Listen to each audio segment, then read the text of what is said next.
The oath of Silver Creek, the knife trembled against Cole Ryder's throat, held by hands too small for such fury. 11-year-old Mara Hollis stood between him and the cabin door, sweat dripping down her sunburned face.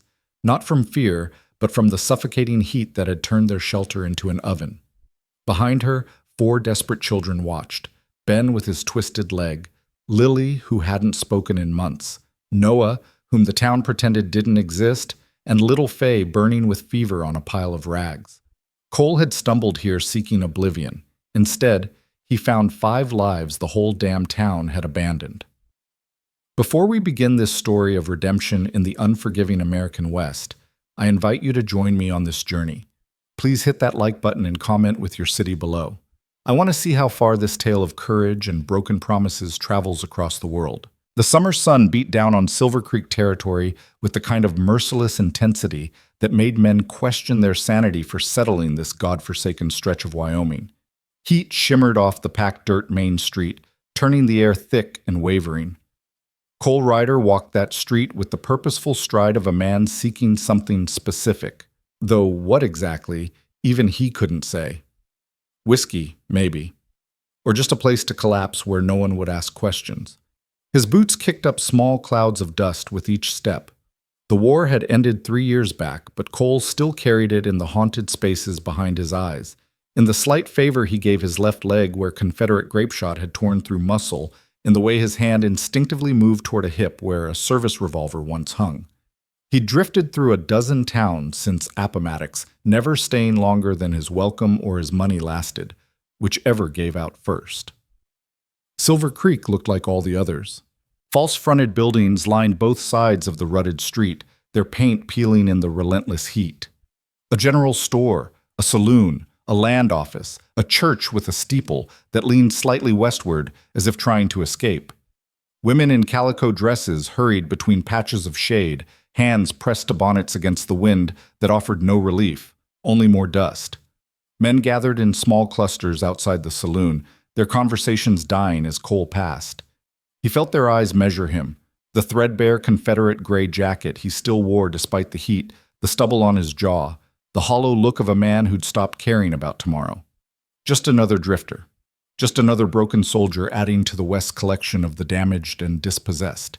The saloon's interior offered shade, but little coolness.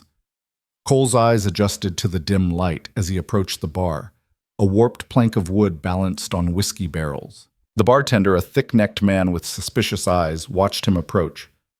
"Whiskey," Cole said, his voice rough from disuse. "You got money?" Cole laid 2 coins on the bar, nearly the last of what he had. The bartender poured a measure that barely covered the bottom of a smudged glass. Cole drank it without tasting, felt the familiar burn, and gestured for another. "Passing through?" the bartender asked, more statement than question. "That's right." "Looking for work. Try Crane Ranch. Widow Crane pays fair for honest labor." Cole nodded without commitment. Work meant staying, and staying meant connections, and connections meant caring when you left. Easier to keep drifting. He was reaching for his third pour when raised voices erupted from the street. The bartender moved to the window, peering through the dust-filmed glass. "Damn Hollis kids causing trouble again," he muttered. Something in his tone, disgust mixed with something darker, something like satisfaction, made Cole turn.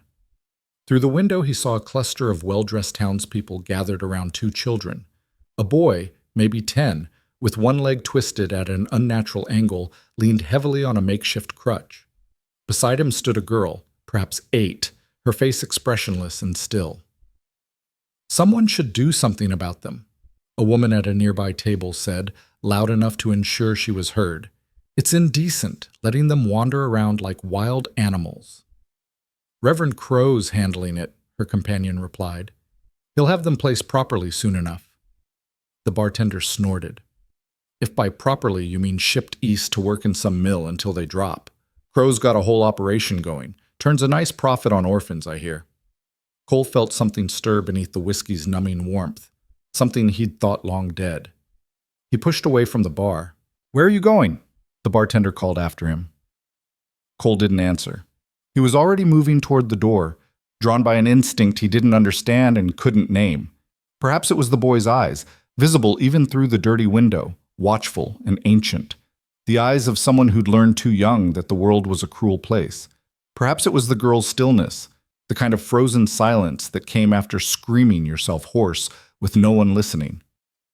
Or perhaps it was simply that Cole recognized them, recognized himself in their abandonment, their isolation, their desperate attempt to survive in a world that had marked them as disposable. The afternoon heat hit him like a physical blow as he stepped back into the street. The group of townspeople had dispersed, leaving the two children standing alone. The boy noticed Cole first, his hand moving protectively to the silent girl's shoulder. "We ain't begging," the boy said, his voice sharp with defensive pride. "We don't need nothing from nobody." "Didn't figure you were." Cole stopped a respectful distance away, hands visible and empty. "You're the Hollis kids?" The boy's eyes narrowed. "What's it to you?" "Nothing. Just heard your name mentioned." Cole studied them more carefully now. Both were thin, not just lean, but genuinely malnourished, their faces gaunt and their clothes hanging loose on bony frames.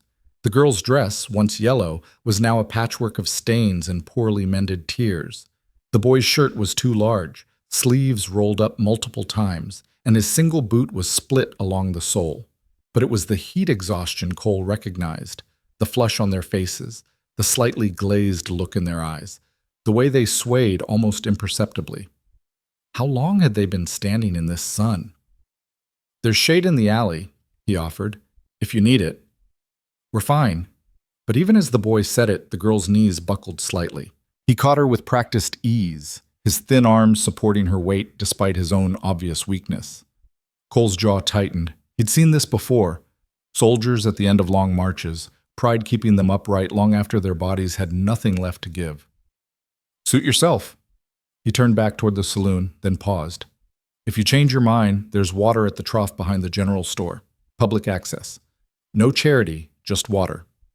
He didn't wait for a response, but as he reached the saloon door, he heard the scrape of boot leather and crutch on packed earth, the sound of two children moving toward the offered water with as much dignity as desperation would allow. Inside, the bartender was waiting. "You got a soft spot for strays?" "Just thirsty children in summer heat," Cole replied evenly. "Seems like basic human decency." Decency. The bartender laughed without humor. "Those kids have been making do since their parents died last winter. Whole town knows about it. Reverend Crow checks on them regular, makes sure they're fed enough to keep breathing." "Just enough?" The bartender shrugged. "Ain't our responsibility to raise other people's children. The Reverend will place them somewhere appropriate when the time's right." Cole reached for his glass but found his hand was shaking, not from whiskey need, but from a rage so sudden and fierce it stole his breath. "How many are there?" "What?" "Children. How many Hollis kids?" "5, I think. Maybe 6. Hard to keep track." The bartender refilled Cole's glass uninvited. "You thinking of playing hero? Save yourself the trouble. Those kids don't want saving. The oldest one, Mara, she's mean as a snake. Ran off 3 different families who tried to take them in. Threatened one woman with a kitchen knife. Maybe she had good reason. Or maybe she's just wild. Some people can't be civilized, soldier. The war should have taught you that." Cole drained his glass and stood, dropping his last coin on the bar. The whiskey sat heavy in his stomach, mixing with something harder to digest. The memory of other children in other wars, other towns that had looked away while the weak suffered, other men who'd found reasons not to care. "Where do they live?" he asked. The bartender's expression shifted to something between amusement and pity. "Old Hollis place, about a mile out past the north end of town. But I'm telling you, you're wasting your time. Mara'll probably stick that knife in you before you get 2 words out." "I'll take my chances." The walk to the Hollis place gave Cole time to question every decision that had led him here. He'd come to Silver Creek looking for oblivion, not responsibility. The last thing a broken soldier needed was to tangle himself in someone else's troubles. He had nothing to offer these children, no money, no home, no future to speak of. But he kept walking. The cabin appeared first as a shimmer in the heat, then gradually took shape, a single-room structure that had seen better days even before it became a tomb for hope. The roof sagged dangerously on one side, missing shingles exposing bare wood underneath. One window was covered with oiled paper instead of glass.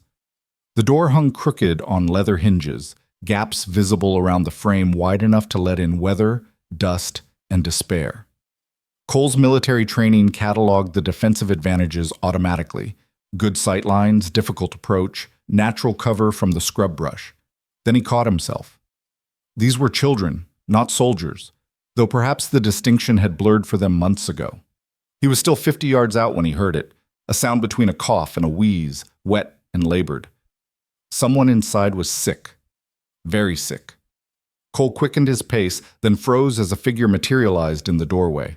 The girl, Mara, the bartender had called her, stood silhouetted against the cabin's dark interior. She was older than the two children he'd seen in town, maybe 11 or 12, with long, dark hair pulled back in a severe braid. Her dress was cleaner than the others' clothes had been, carefully mended, but her face carried the weight of someone 3 times her age. And in her hand, pressed against her thigh but clearly visible, was a kitchen knife. That's far enough. Her voice was steady despite her obvious youth, carrying across the distance with surprising authority. "We don't want whatever you're selling." Cole stopped, hands at his sides, palms forward. "Not selling anything, just wanted to talk." "About what?" "About whether you need help." Mara's laugh was brittle, sharp-edged. "We don't! Go away!" The coughing sound came again, weaker now, followed by a child's whimper. Mara's composure cracked for just a second, a flash of desperate fear crossing her young face before the hardness returned. "One of them is sick," Cole said. It wasn't a question. "We're handling it." "Are you?" He took a careful step forward. "Because that sounds like pneumonia. Summer pneumonia is worse than winter. Air's so thick and hot, lungs can't clear. Child that's sick needs a doctor." "We can't pay a doctor." The words came out sharp and defensive. "We can't pay for nothing, so whatever you came here for..." "I came to see if you needed help, that's all." "Why?" The knife came up slightly, catching sunlight. "Nobody helps for free. What do you want?" It was a fair question, one Cole couldn't answer honestly, because he didn't know himself. What did he want? He'd stopped wanting anything years ago, stopped believing in anything beyond the next bottle, the next town, the next empty horizon. "Nothing," he said finally. "I want nothing from you." Liar. Everyone wants something. Another wheezing cough, longer this time, ending in a sound no child should make. Mara's hand tightened on the knife handle, knuckles white with the effort of maintaining control. Cole made a decision. He walked forward slowly, deliberately, watching Mara's eyes. She tensed but held her ground, letting him approach until he was close enough to see the exhaustion etched into her features, the dark circles beneath her eyes, the slight tremor in her knife hand. "My name's Cole Ryder," he said quietly. "I was a soldier. I've seen pneumonia kill strong men in their prime. That child in there doesn't have much time without medicine." "We tried." Mara's voice cracked. "We tried everything. Herbs, steam, prayers. Nothing works. She just keeps getting worse, and I can't." The knife lowered slightly as tears pooled in her eyes. "I don't know what else to do. Let me help." "How? You got money for a doctor? Medicine? You got some magic cure?" "No." Cole met her gaze steadily. "But I can try. That's more than nobody doing nothing." Mara studied him for a long moment, this strange man in a Confederate jacket who'd walked into their disaster for no reason she could understand. Finally, she stepped aside. "If you hurt any of them, I'll kill you. I don't care how big you are or what you did in the war. I'll wait until you're sleeping, and I'll cut your throat." "Fair enough." The cabin's interior was worse than Cole had imagined. The summer heat had turned it into an oven, the air thick and stifling, heavy with the smell of sickness and unwashed bodies. His eyes adjusted slowly to the dim light filtering through the paper-covered window and gaps in the walls. 4 children stared at him from various positions around the single room. The boy with the crutch, Ben, Cole would learn, sat protectively beside a pile of rags that barely qualified as a bed. On those rags lay the smallest child, a girl who couldn't be more than 5, her face flushed with fever, her breathing shallow and rapid. The silent girl from town, Lily, stood in the corner, her expression blank but her eyes tracking Cole's every movement. And in the other corner, partially hidden in shadow, sat a black boy of perhaps 9, his face wary and closed. "This is Noah," Mara said, following Cole's gaze. "Before you ask, yeah, he's with us. We don't care what the town says about it." Cole nodded, understanding flooding through him. Of course. A black child living with white children in post-war Wyoming would be scandal enough.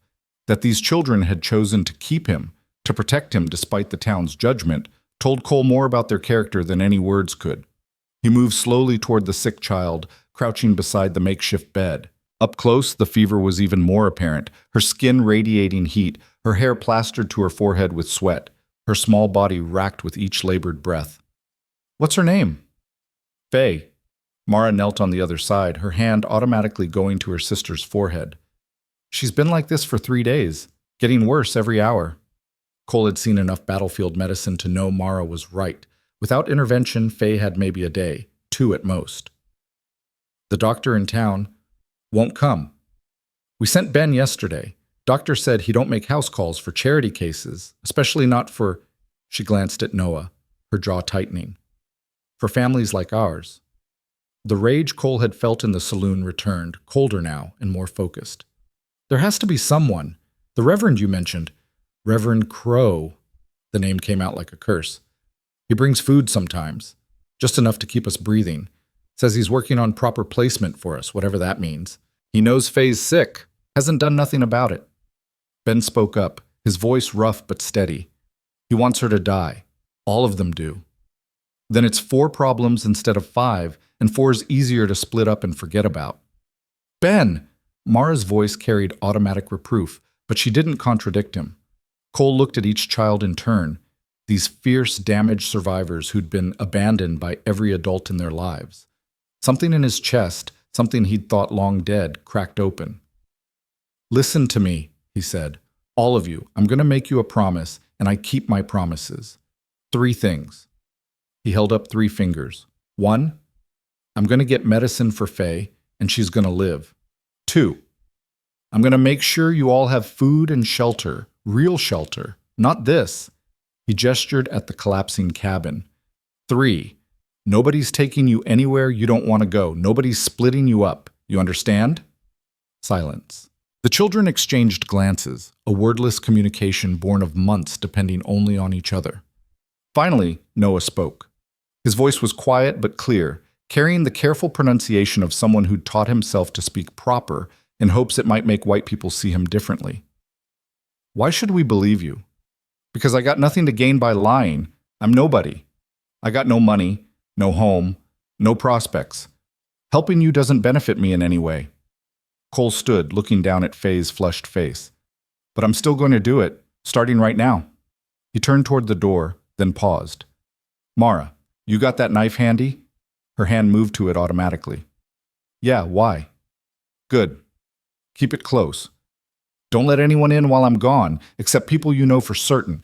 And if Reverend Crow shows up," Cole's voice hardened, "you tell him you got a new guardian now. Tell him Cole Ryder said he can go to hell." For the first time since he'd arrived, something like hope flickered across Mara's face. "You're really coming back?" "I gave my word." The walk back to Silver Creek felt longer than the walk out had been. The sun had shifted lower in the sky, but the heat hadn't diminished. If anything, the packed earth radiated back the day's accumulated warmth, turning the air into something you had to push through with each breath. Cole's mind worked through logistics with the same systematic approach he'd once used for military campaigns. First priority, medicine for Faye. If the doctor wouldn't come to them, Cole would bring the doctor, by force if necessary. Second, food and clean water. Third, a plan to deal with Reverend Crow and whatever scheme the man was running.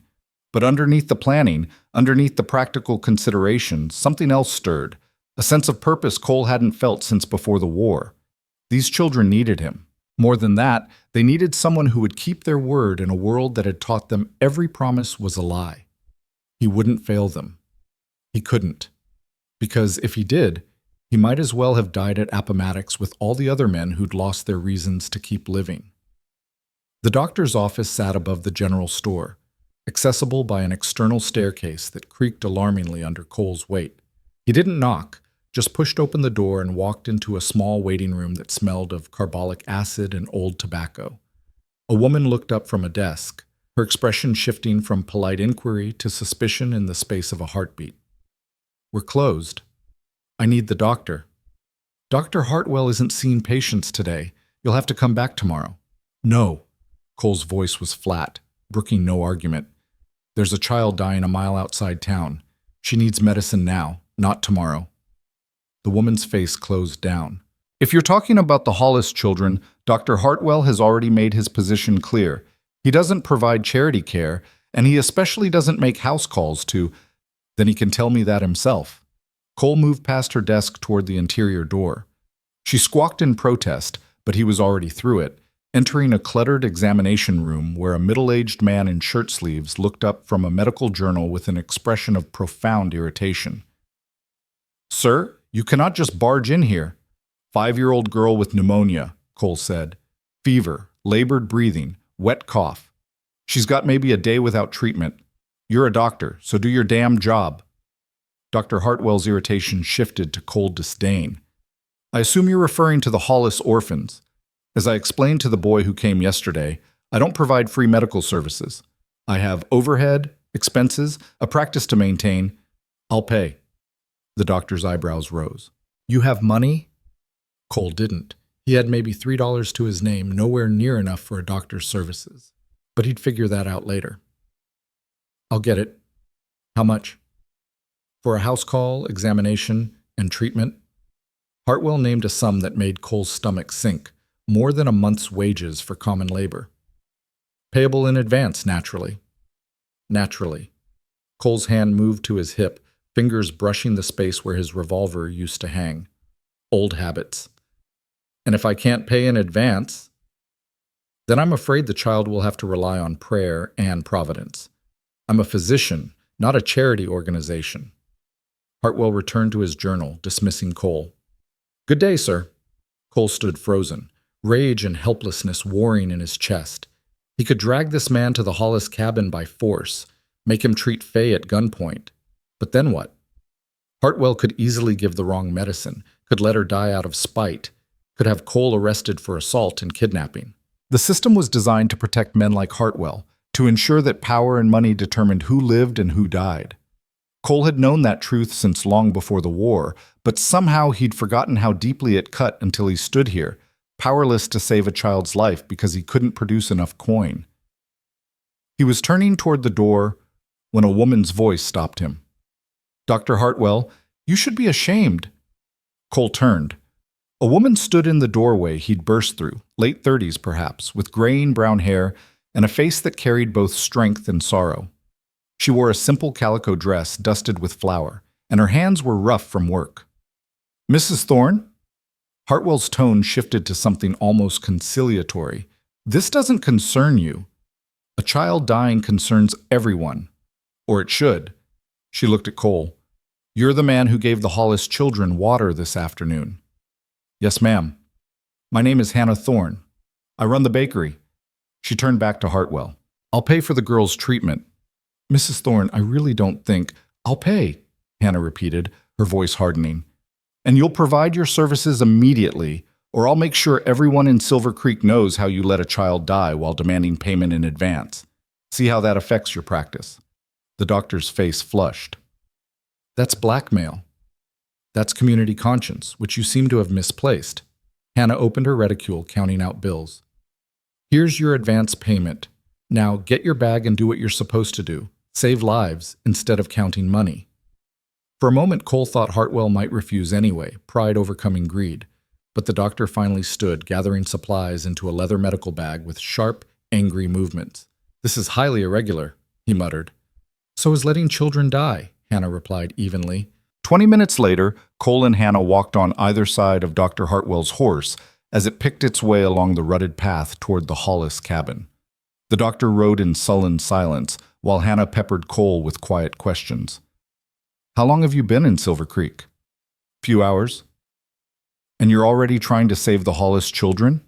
Something like approval warmed her voice. "Most men would have kept walking.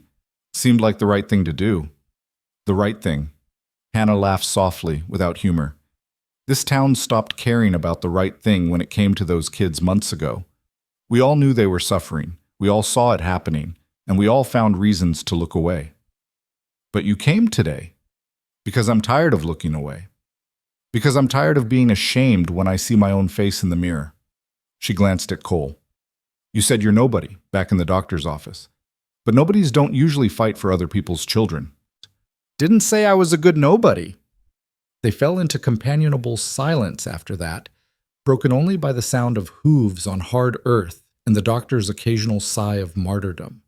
Cole found himself grateful for Hannah's presence, not just for the money she'd provided, but for the reminder that Silver Creek contained at least one person who'd choose conscience over convenience. Mara was waiting in the doorway when they approached, knife visible in her hand. Her eyes widened when she saw the doctor, then narrowed with suspicion. He won't treat Faye without money, she said. We ain't got money. It's paid for, Cole told her. Mrs. Thorne covered it. Mara's gaze shifted to Hannah, assessing this new player in their desperate game. Hannah met her eyes steadily, offering a small smile that held no pity, only respect. May we come in? Hannah asked. After a pause, Mara stepped aside. Dr. Hartwell's examination was brisk and professional, his earlier resentment set aside in favor of medical focus. He listened to Faye's lungs, checked her fever, examined her throat and chest. The other children watched from their positions around the room, silent and wary as rabbits near a fox den. Pneumonia, Hartwell confirmed. Advanced stage. Should have been treated days ago. He pulled glass vials from his bag, mixing a powder with water. This is quinine and willow bark extract. Tablespoon every 4 hours, including through the night. Keep her cool. Wet cloths on the forehead and chest. Force liquids when she's conscious enough to swallow. Will she live? Mara's voice was barely above a whisper. The doctor packed his bag, not meeting her eyes. If the fever breaks in the next day or so, she has a chance. If it doesn't, he trailed off, the implication clear. Thank you for coming, Hannah said firmly, walking the doctor back to his horse. Cole knelt beside Faye, carefully measuring the first dose of medicine. Her eyes fluttered open briefly, fever bright and unfocused, before closing again. He managed to get most of the liquid down her throat, holding her head gently, whispering encouragement she probably couldn't hear. Now what? Ben asked from his position against the wall. Now we wait, Cole said, and we keep her cool, keep giving medicine, keep praying she's strong enough to fight. And after? This from Noah, his voice carefully neutral. What happens after? Cole looked around the cabin, the sagging roof, the gaps in the walls, the complete absence of anything resembling adequate shelter. After, we figure out somewhere better for you all to live. This place isn't fit for animals, let alone children. We can't afford better. I know. Cole stood, his back cracking from the movement. I'll figure something out. How? Mara's question carried genuine curiosity rather than challenge. You said yourself you got nothing. That's true. But I can work. I can earn. He met her eyes. And I keep my promises. Hannah had returned from seeing the doctor off. She surveyed the cabin with a critical eye that missed nothing: the empty water barrel, the nearly bare shelves, the 5 sets of ribs visible through thin clothes. When did you last eat? She asked. The children exchanged glances. Finally, Ben answered. Yesterday, Reverend Crow brought bread and a bit of salted pork. Yesterday. Hannah's jaw tightened. Right, I'm bringing food. Soup, bread, preserved fruit. I'll be back within the hour. She fixed Cole with a look. You'll be here? I'll be here. After Hannah left, Cole set about making the cabin more bearable. He found rags and soaked them in the last of the water barrel, draping them over Faye's feverish skin. He opened the door and window fully, trying to create cross-ventilation in the stifling heat. He checked the roof gaps, mentally cataloging repairs needed. The children watched him work with varying degrees of skepticism and hope. Finally, Lily approached, the silent girl from town. She tugged on Cole's sleeve and pointed to the empty water barrel. You're right, Cole said. We need fresh water. Is there a well nearby? Creek, Mara said. quarter-mile south, but we can't carry enough in one trip for washing and drinking both. I can.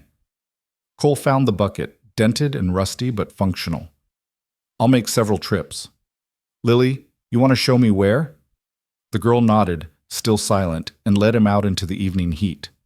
The creek was a sorry excuse for running water, more mud than liquid, barely 3 feet wide, moving with painful slowness through the summer drought. But it was wet and relatively clean, and Cole filled bucket after bucket, making the quarter-mile trip 5 times while Lily waited by the cabin. On the 3rd trip, he asked her, "You got something you want to say? I won't mind if you talk." Lily's only response was to study him with those ancient, knowing eyes. "Fair enough," Cole said. "You talk when you're ready."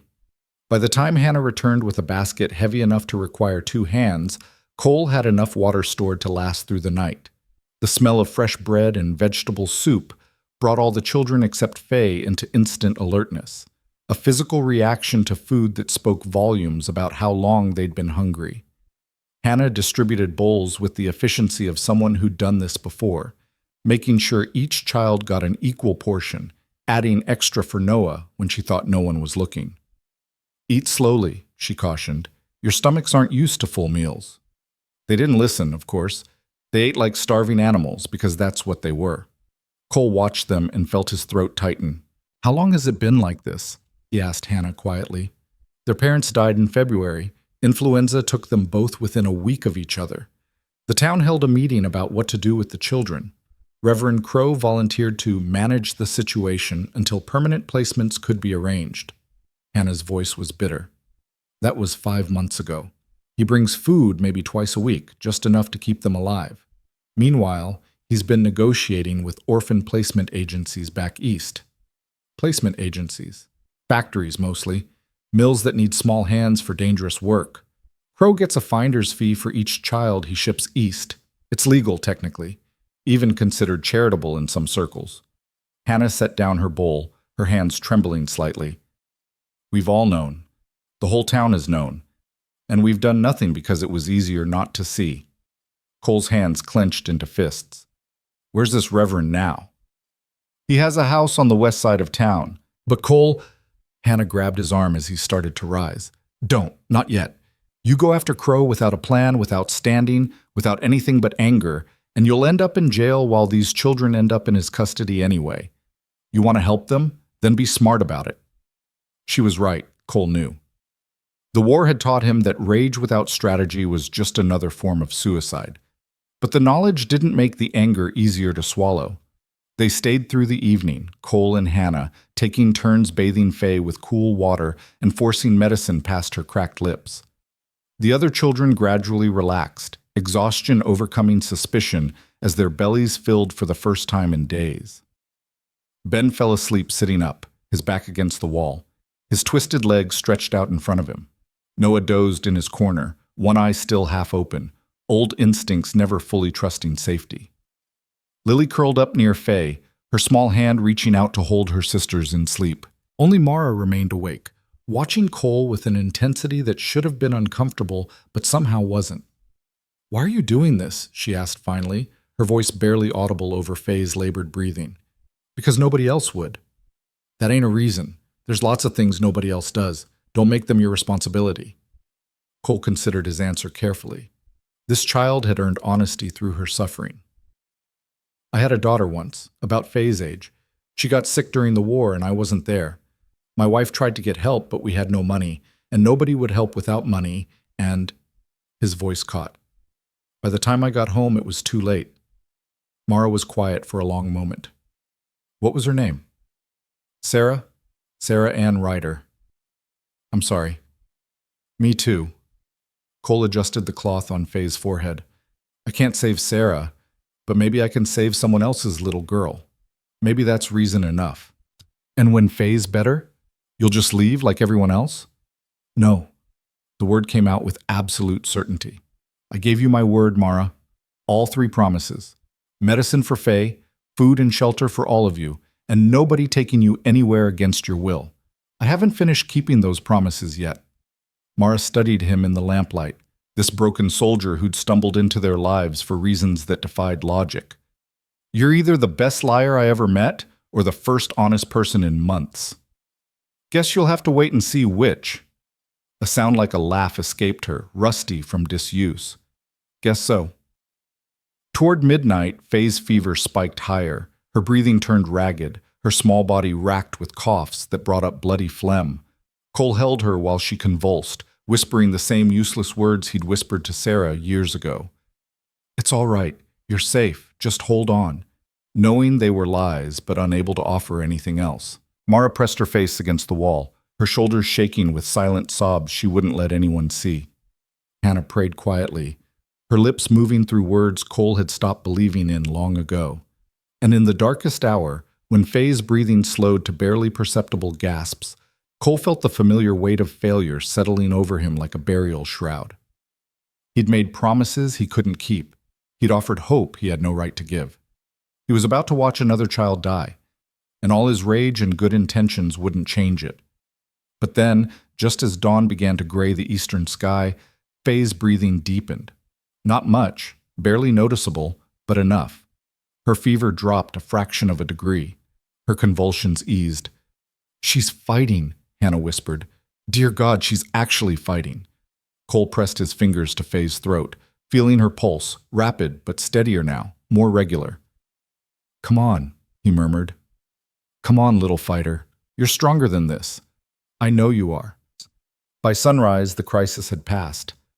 Faye slept deeply instead of unconsciously, her breathing still labored but no longer desperate. The fever remained high but had stopped its deadly climb. She wasn't out of danger, wouldn't be for days yet, but she had a chance. Cole sat back, every muscle trembling with exhaustion and relief. Around him, the other children were waking, their eyes immediately going to their youngest sister. She's alive, Mara breathed. You kept your first promise. One down, Cole said. 2 to go. Outside, Silver Creek was beginning to wake up. A town that had condemned these children to death through indifference. A town that would soon learn it had a fight on its hands. Because Cole Ryder had made promises, and he'd already started keeping them. And nothing, not poverty, not pride, not Reverend Crow with his profitable schemes, nothing was going to stop him from finishing what he'd started. The morning sun brought heat that promised another punishing day. But inside the Hollis cabin, something had shifted. Faye's fever had broken just enough to pull her back from the edge, and that fragile victory changed everything. The children moved differently now, still cautious, still wary, but with a thread of hope woven through their wariness that hadn't existed 12 hours before. Cole hadn't slept. He'd kept vigil through the night, monitoring Faye's breathing, administering medicine on schedule, replacing cooling cloths as they warmed against her feverish skin. His eyes burned with exhaustion, his muscles ached from sitting in awkward positions on the hard floor, but he felt more alive than he had in years. Purpose, he discovered, was a powerful antidote to the slow poison of despair. Hannah had left just after dawn, promising to return with more food and clean cloth for bandages. Before she went, she'd placed a hand on Cole's shoulder, her grip firm and warm. What you did last night, staying with her, fighting for her, that matters. Don't let anyone in this town tell you different. Now, alone with the 5 children in the strengthening light, Cole faced the reality of his second promise. Food and shelter. Real shelter.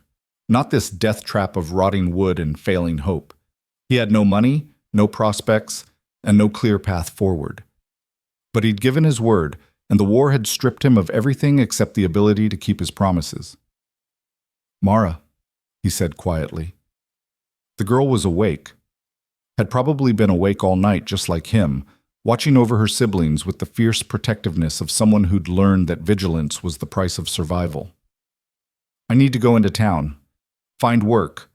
But Faye needs medicine every 4 hours, and someone needs to watch over all of you. We've been watching over ourselves just fine. The defensive edge was back in her voice, but softer now, less cutting.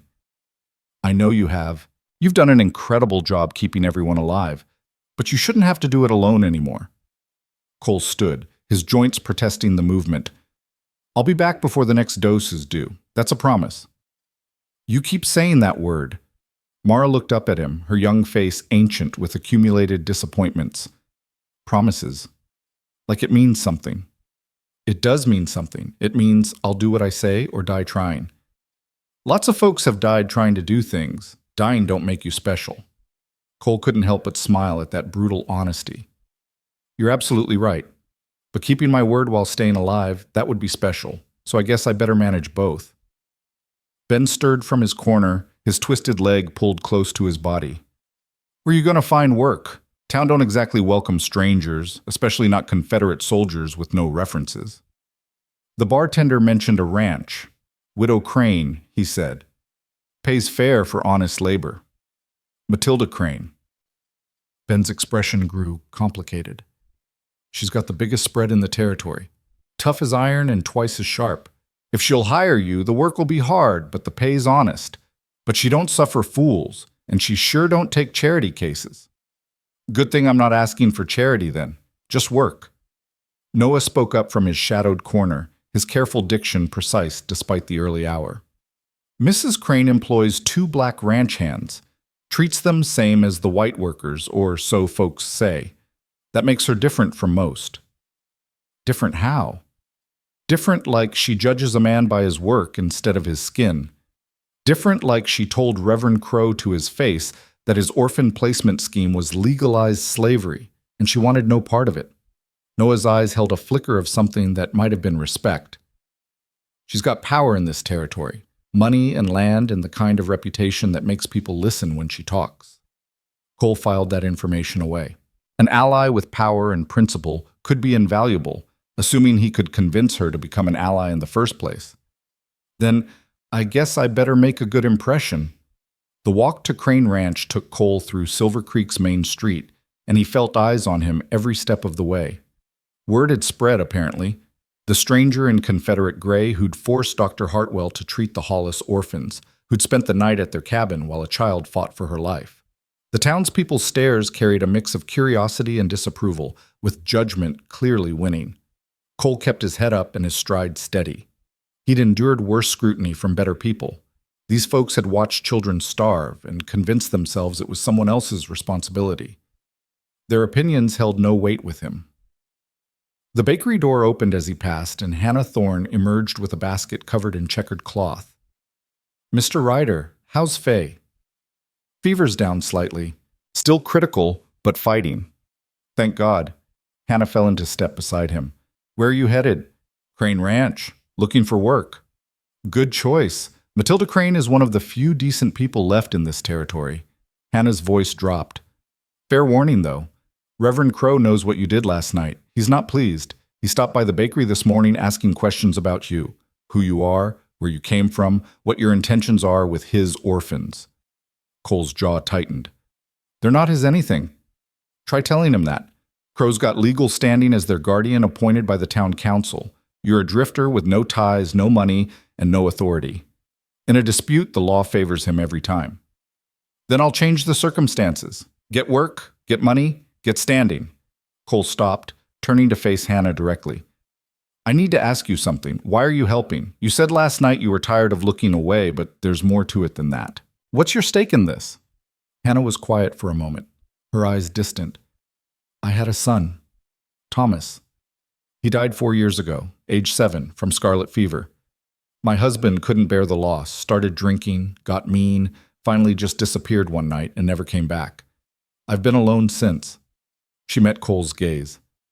"When I look at those Hollis children, I see my Thomas. I see all the love I've got stored up with nowhere to put it. Maybe that makes me selfish, wanting to help them for my own sake. But selfish or not, I can't watch another child suffer when I've got the means to help. That's not selfish, that's human. Sometimes I wonder if there's a difference." Hannah adjusted the basket on her arm. "I'm taking this food out to the cabin. You go charm Matilda Crane into giving you work. And Cole, don't mention the children right away. Matilda's got a soft spot for the helpless, but she hates being manipulated. Let her see you're a good worker first, then tell her about your situation. Appreciated." Crane Ranch sprawled across a valley that looked like it had been carved specifically to showcase the harsh beauty of Wyoming territory. Grassland stretched in golden waves, broken by dark clusters of cattle and the occasional stand of cottonwood marking where water collected. The main house was substantial, 2 stories of whitewashed wood with a wide porch, built to withstand the weight of winter snows and the fury of spring storms. But it was the woman on the porch who commanded Cole's attention. Matilda Crane stood with the posture of someone who'd spent a lifetime demanding respect and receiving it. She was perhaps 50, with iron gray hair pulled back severely, a face carved by sun and wind into something beyond conventional beauty, and eyes that assessed Cole with the cold precision of a field marshal evaluating troops. "You're the Confederate who's been causing talk in town." Her voice carried clear across the yard, pitched to be heard over wind and distance. "Come closer. I don't shout at strangers." Cole approached the porch, removing his hat. "Yes, ma'am. Cole Ryder. Matilda Crane. You can call me Mrs. Crane or ma'am. Nothing else."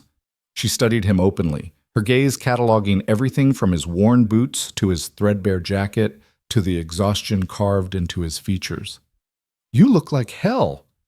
"Haven't slept in about 30 hours, ma'am. Apologies if I'm not at my best." "Why haven't you slept?" Sick child needed watching. Matilda's expression didn't change, but something flickered in her eyes. "The Hollis girl. Word is she was dying until you dragged Hartwell out there at financial gunpoint. Hannah Thorne's money, not mine. I just provided the motivation." "And the all-night vigil? Who paid for that?" "Nobody. That was just necessary." Necessary. Matilda descended the porch steps, moving with the careful deliberation of someone whose body had absorbed decades of hard work and harder weather. She circled Cole slowly, her assessment thorough and unsettling. "You've got soldiers bearing, even exhausted. Confederate from the jacket, combat experience, from the way you position yourself, always aware of exits and approaches. And something else." She stopped in front of him. "Desperation. Not the hungry kind, the worst kind. The kind that comes from having nothing left to lose." Cole held her gaze. "Is that a problem, ma'am?" "Depends on what you plan to do with that desperation. I've seen men with nothing to lose become heroes. I've also seen them become monsters." She crossed her arms. "Which are you planning to be?" "Neither. I'm just planning to keep some promises I made." "To those children?" "Yes, ma'am." "Promises like what?" Cole chose his words carefully, remembering Hannah's warning about manipulation. "Medicine for the sick one, food and real shelter for all of them, and protection from people who'd split them up or ship them off for profit." Matilda's eyebrows rose slightly. "That's a tall order for a broke drifter with no prospects." "Yes, ma'am, which is why I need work. I can handle cattle, horses, repairs, whatever you need. I'll work harder than any man you've got, and I won't complain about the hours or the conditions. All I ask is fair wages and the chance to prove I'm worth keeping on." "You know anything about ranching?" "I grew up on a farm in Tennessee. Different from ranching, I know, but I understand livestock and hard work. I can learn the rest." Matilda turned away, staring out at her land with the proprietary gaze of someone who'd fought for every acre and knew its value in blood and sweat. "I heard about your promises to those children. Whole town's heard by now.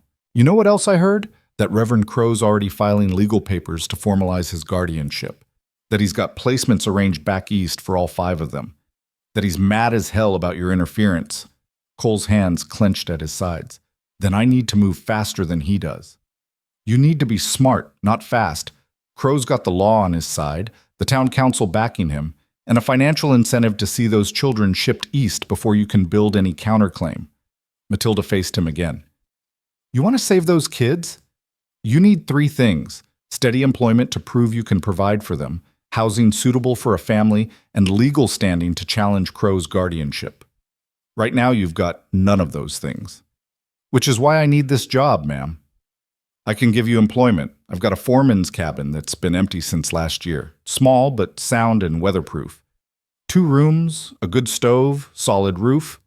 She paused, and Cole felt his heart accelerate with desperate hope. "But here's what I can't give you. Legal standing. You're an unmarried man with no family ties, no history in this territory, and no formal relationship to those children. In the eyes of the law, you're nobody to them." The hope crashed hard. "There must be something." "Let me finish." Matilda's voice sharpened. "I said I can't give you legal standing, but I can give you something almost as useful: my influence. I sit on the town council, I have relationships with the territorial judge, and I've made it my business to know exactly how much money Crows made selling orphans east over the past 3 years. Information like that, presented properly, can change a lot of minds. Cole stared at her, scarcely daring to believe what he was hearing. Why would you do that? Because I'm tired of watching this territory rot from the inside. Because Silas Crow is a parasite wrapped in a Bible, and I've wanted him gone for years but needed the right leverage. And because, her voice softened almost imperceptibly, because I had children once. 3 boys. Lost 2 to scarlet fever, 1 to a riding accident. My husband died 6 years back, and I've got all this land and money and not a damn person to leave it to. She met his eyes directly. So maybe I'm helping those kids, or maybe I'm helping myself by having something to fight for again. Either way, we both get what we need. Thank you. The words felt inadequate for the magnitude of what she was offering. Thank you, ma'am. Don't thank me yet. You've still got to earn this. Matilda gestured toward the barn. My foreman's name is Jack Morrison. Tell him I'm hiring you on trial basis, starting pay of $30 a month plus housing. You work sunrise to sunset for the next week, prove you're worth keeping, and we'll talk about making it permanent. You understand? Yes, ma'am. And Ryder? She caught his arm as he turned to go. Those children have been through hell. They don't need another person making promises he can't keep. You commit to this. You commit all the way. No running when it gets hard, no backing out when you realize how much work 5 traumatized kids actually requires. You're either all in or all out. Which is it? Cole thought of Faye's labored breathing, Mara's knife held in trembling hands, Ben's ancient eyes, Noah's careful dignity, Lily's profound silence. He thought of his daughter Sarah, dead because he hadn't been there when she needed him. He thought of all the promises the war had forced him to break, all the brothers in arms he'd failed, all the ways he'd proven himself inadequate to the task of being human. All in, he said. No matter what it takes. Matilda studied him for one more long moment, then nodded. Then get to work. And when you're done for the day, bring those children here. That cabin they're in isn't fit for rats.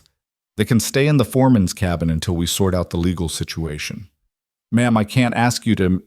You didn't ask. I'm telling. Now stop arguing with the woman who's trying to help you and go prove you're worth the trouble. The barn was a cathedral of dust motes and animal heat, smelling of hay and leather and honest sweat. Jack Morrison turned out to be a weathered man in his 40s with the bow-legged walk of someone who'd spent more time on horseback than on foot. He listened to Cole's introduction with skeptical silence, then handed him a pitchfork. Stalls need mucking, 20 horses plus the spare stalls. When you're done with that, there's fencing down on the south pasture needs mending. After that, we'll see if you're still standing. Cole took the pitchfork. Yes, sir. The work was brutal in the climbing heat. Each stall was a small hell of packed manure and soiled straw, the ammonia smell strong enough to burn his throat. Cole's shoulders screamed after the first 3 stalls. His back joined the protest after 5, and by the time he finished the 10th, he'd stopped feeling individual muscles in favor of one continuous ache. But he kept working. He'd endured worse in the war. Forced marches through Georgia mud, digging trenches in frozen Virginia ground, burying the dead in soil that didn't want to receive them. This was just pain, and pain was temporary. His promises were not. The other ranch hands watched him with varying degrees of interest and skepticism. A few offered grudging nods of respect as the hours wore on, and Cole didn't slow down. One man, older, with dark skin and scars that spoke of a hard life, approached during the brief water break Morrison allowed. Name's Samuel, he said, offering a dipper of cool water from the well. You're the man helping the Hollis kids. Trying to. Noah mentioned you. Says you spoke to him same as the white children, like he mattered. Samuel's eyes were sharp and assessing. That true? He does matter, same as any of them. Most white folks don't think so. Most white folks won't even acknowledge Noah exists, let alone that he's got the same right to safety and family as those white children. Samuel handed over the dipper. If you're serious about taking those kids on, you need to know what you're signing up for. People in Silver Creek already hated those children for being poor and orphaned. Adding Noah to the mix, a black boy living with a white family, that's going to make it worse. I don't care what people think. You should care, because what people think becomes what people do.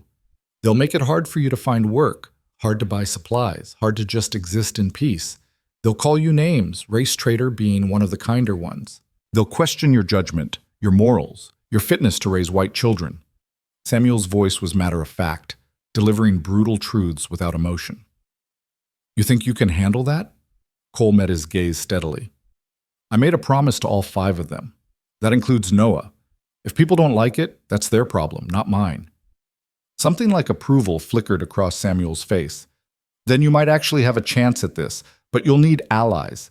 Mrs. Crane's one, and she's worth 10 regular folks. I'll spread word among the hands here that you're solid. Won't stop the trouble, but might slow it down some. I appreciate that.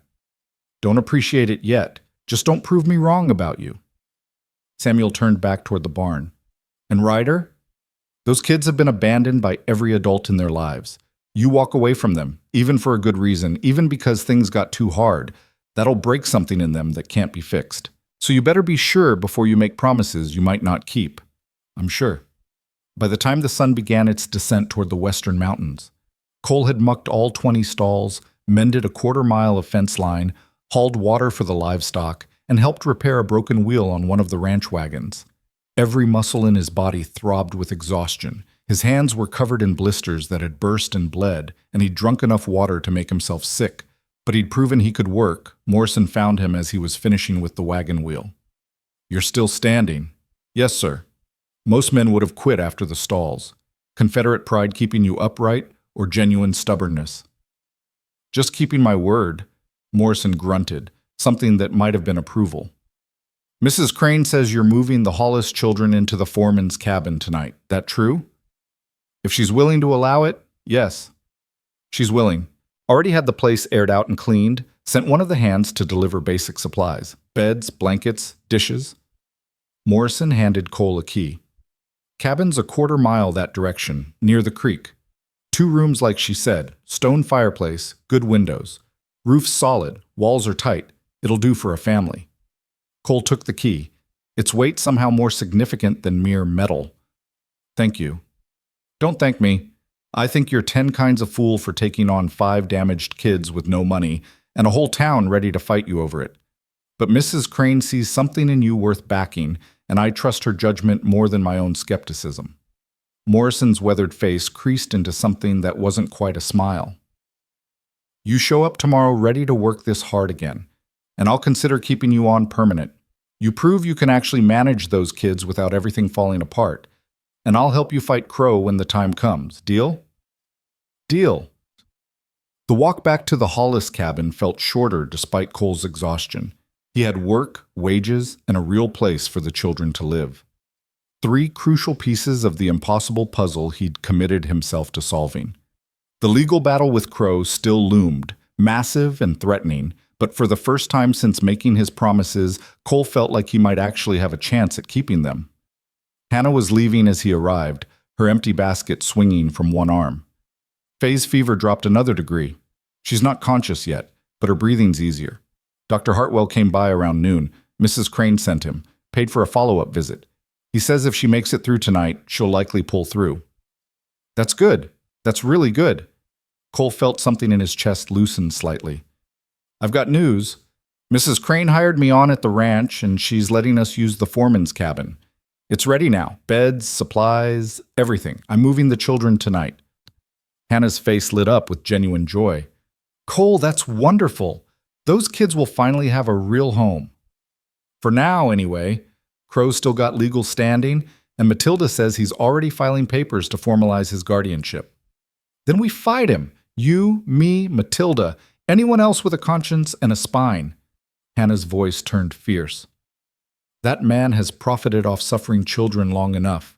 It's time someone stood up to him. Inside the cabin, the children were waiting.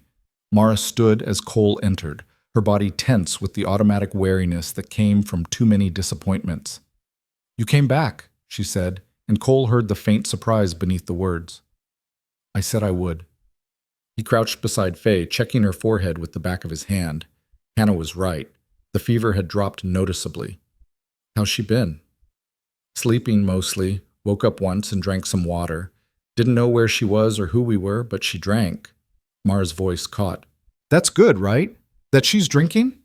That's very good. Means her body's fighting. Cole stood, addressing all the children now. I've got news.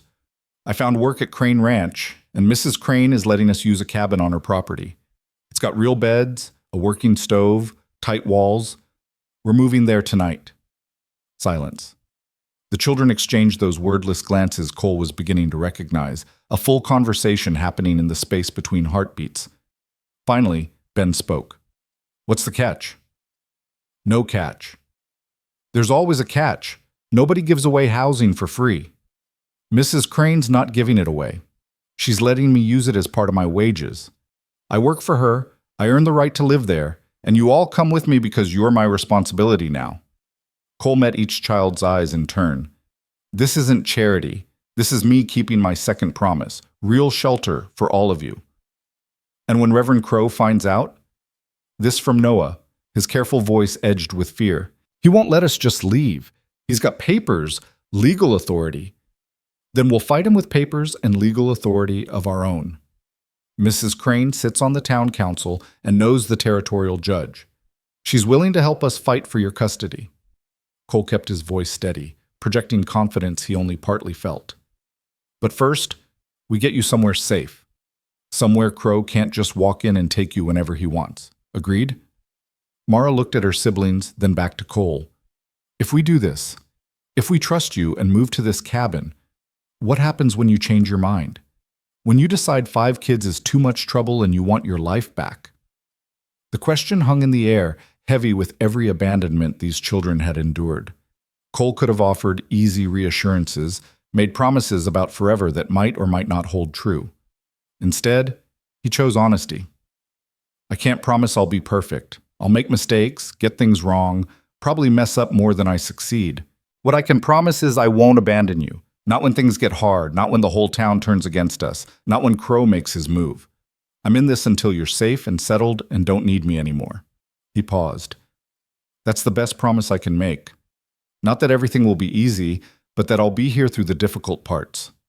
Mara's eyes glistened with unshed tears. Nobody's ever said that before.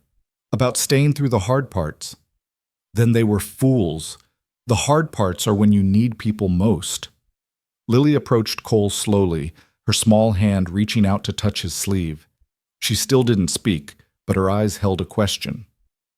Yes, Cole said, somehow understanding. You can trust this. I know it's scary, and I know you've been hurt before, but this is real. I'm real, and I'm not going anywhere. The child threw her arms around his waist, her thin body shaking with silent sobs. Cole held her carefully, one hand stroking her tangled hair, while something in his chest cracked open. All the grief he'd carried since Sarah died. All the love he'd locked away because caring meant risking pain. All the parts of himself he'd tried to kill flooding back in a rush that left him breathless. The move happened quickly once the decision was made.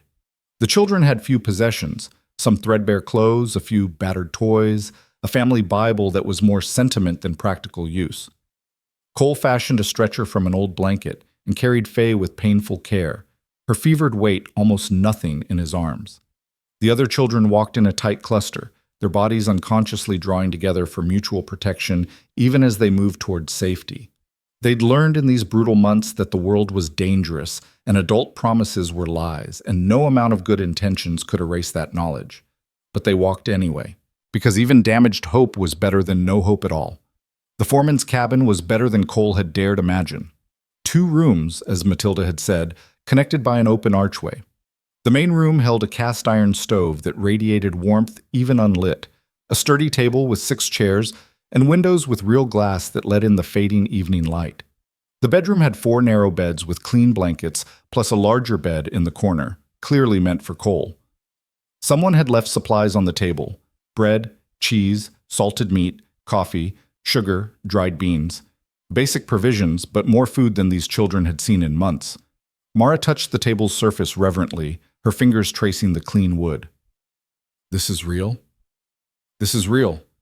Ben tested one of the beds, lowering himself carefully with his twisted legs stretched out. Mattress ain't just straw. It's actual padding. Noah stood frozen in the doorway, as if crossing the threshold might break some spell and return them all to the rotting cabin and its summer heat. Why is Mrs. Crane doing this? She don't know us. We're nothing to her. Maybe she remembers what it's like to need help. Or maybe she just believes some people deserve better than they've gotten. Cole settled Faye into one of the beds, arranging the blankets around her slight form. Does it matter why, as long as the help's genuine? It matters because if we don't understand why people help, we can't tell when they're lying. Noah finally stepped inside, his movements cautious. Every adult who ever promised to help us had their own reasons. The Millers wanted free labor. The Johnsons wanted to look charitable for the church. Reverend Crow wants money. Everyone's got an angle. You're right, everyone does have reasons for what they do. Cole met the boy's skeptical gaze. My reason is I failed my own daughter, and I can't live with that failure unless I do better for someone else's children. Mrs. Crane's reason is she lost her sons and needs something to fight for. Hannah Thorne's reason is she lost her boy and has love with nowhere to put it. Maybe those are selfish reasons, but they're honest ones. We're not pretending to be saints. We're just people trying to do something right for once. Noah considered this, his intelligent eyes searching Cole's face for deception. And when your guilt's satisfied, when you've done enough good deeds to feel better about your daughter, what happens to us then? The question cut deep because it was exactly the kind of ruthlessly logical thinking that kept traumatized children alive. Cole had no easy answer, no guarantee that his commitment would outlast his grief or his need for redemption. I don't know, he said finally. I don't know if my guilt will ever be satisfied or if doing right by you will make me feel better about Sarah. What I do know is this. Taking care of you isn't a temporary fix for my broken soul. It's a commitment I made, and I honor my commitments long after they stop being convenient or comfortable. That's just who I am. Pretty words. Then watch my actions instead. Judge me by what I do, not what I say. That's fair, isn't it? Slowly, Noah nodded. Fair enough. They shared a simple meal as the sun set, bread and cheese and cold well water that tasted like luxury after months of rationed food and tainted creek water. The children ate slowly, savoring every bite, occasionally looking around the cabin as if expecting it to vanish like a desert mirage. Cole administered Faye's medicine on schedule, noting with relief that she swallowed more easily now, her body relaxing into genuine sleep rather than fevered unconsciousness. He'd keep watch through the night again, his third without sleep, but that seemed a small price for keeping his first promise. As darkness settled over the ranch, Mara approached Cole, where he sat beside Faye's bed. Can I ask you something? Anything. When you look at us, at all of us together, what do you see? Cole thought about that question, about the real answer versus the easy one. I see 5 survivors who've endured more than most adults face in a lifetime. I see strength and loyalty and the kind of fierce love that keeps people alive when everything else says they should give up. I see a family that nobody gave you permission to be, but you built it anyway. He paused. Why do you ask? Because most people see problems, see mouths to feed and bodies to clothe and reasons we can't all stay together. They look at Ben's leg and see a cripple. Look at Lily's silence and see something broken.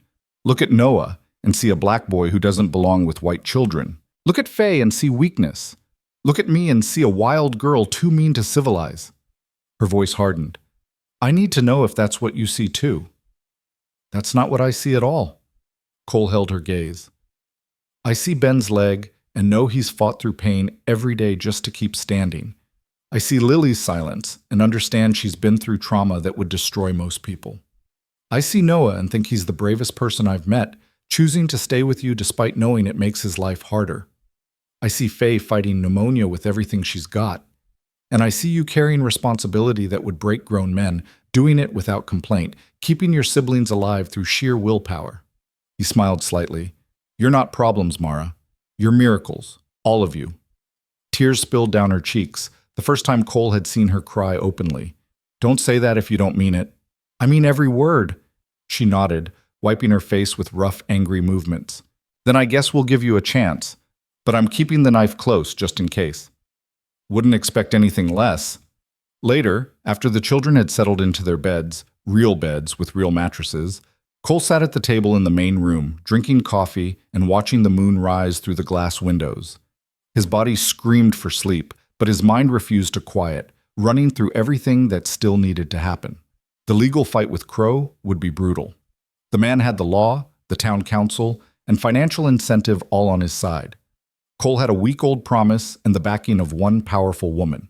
Not exactly balanced odds. But Cole had survived worse odds. He'd survived battles where the Confederate lines had been outnumbered 3-1, where victory had seemed impossible until it wasn't.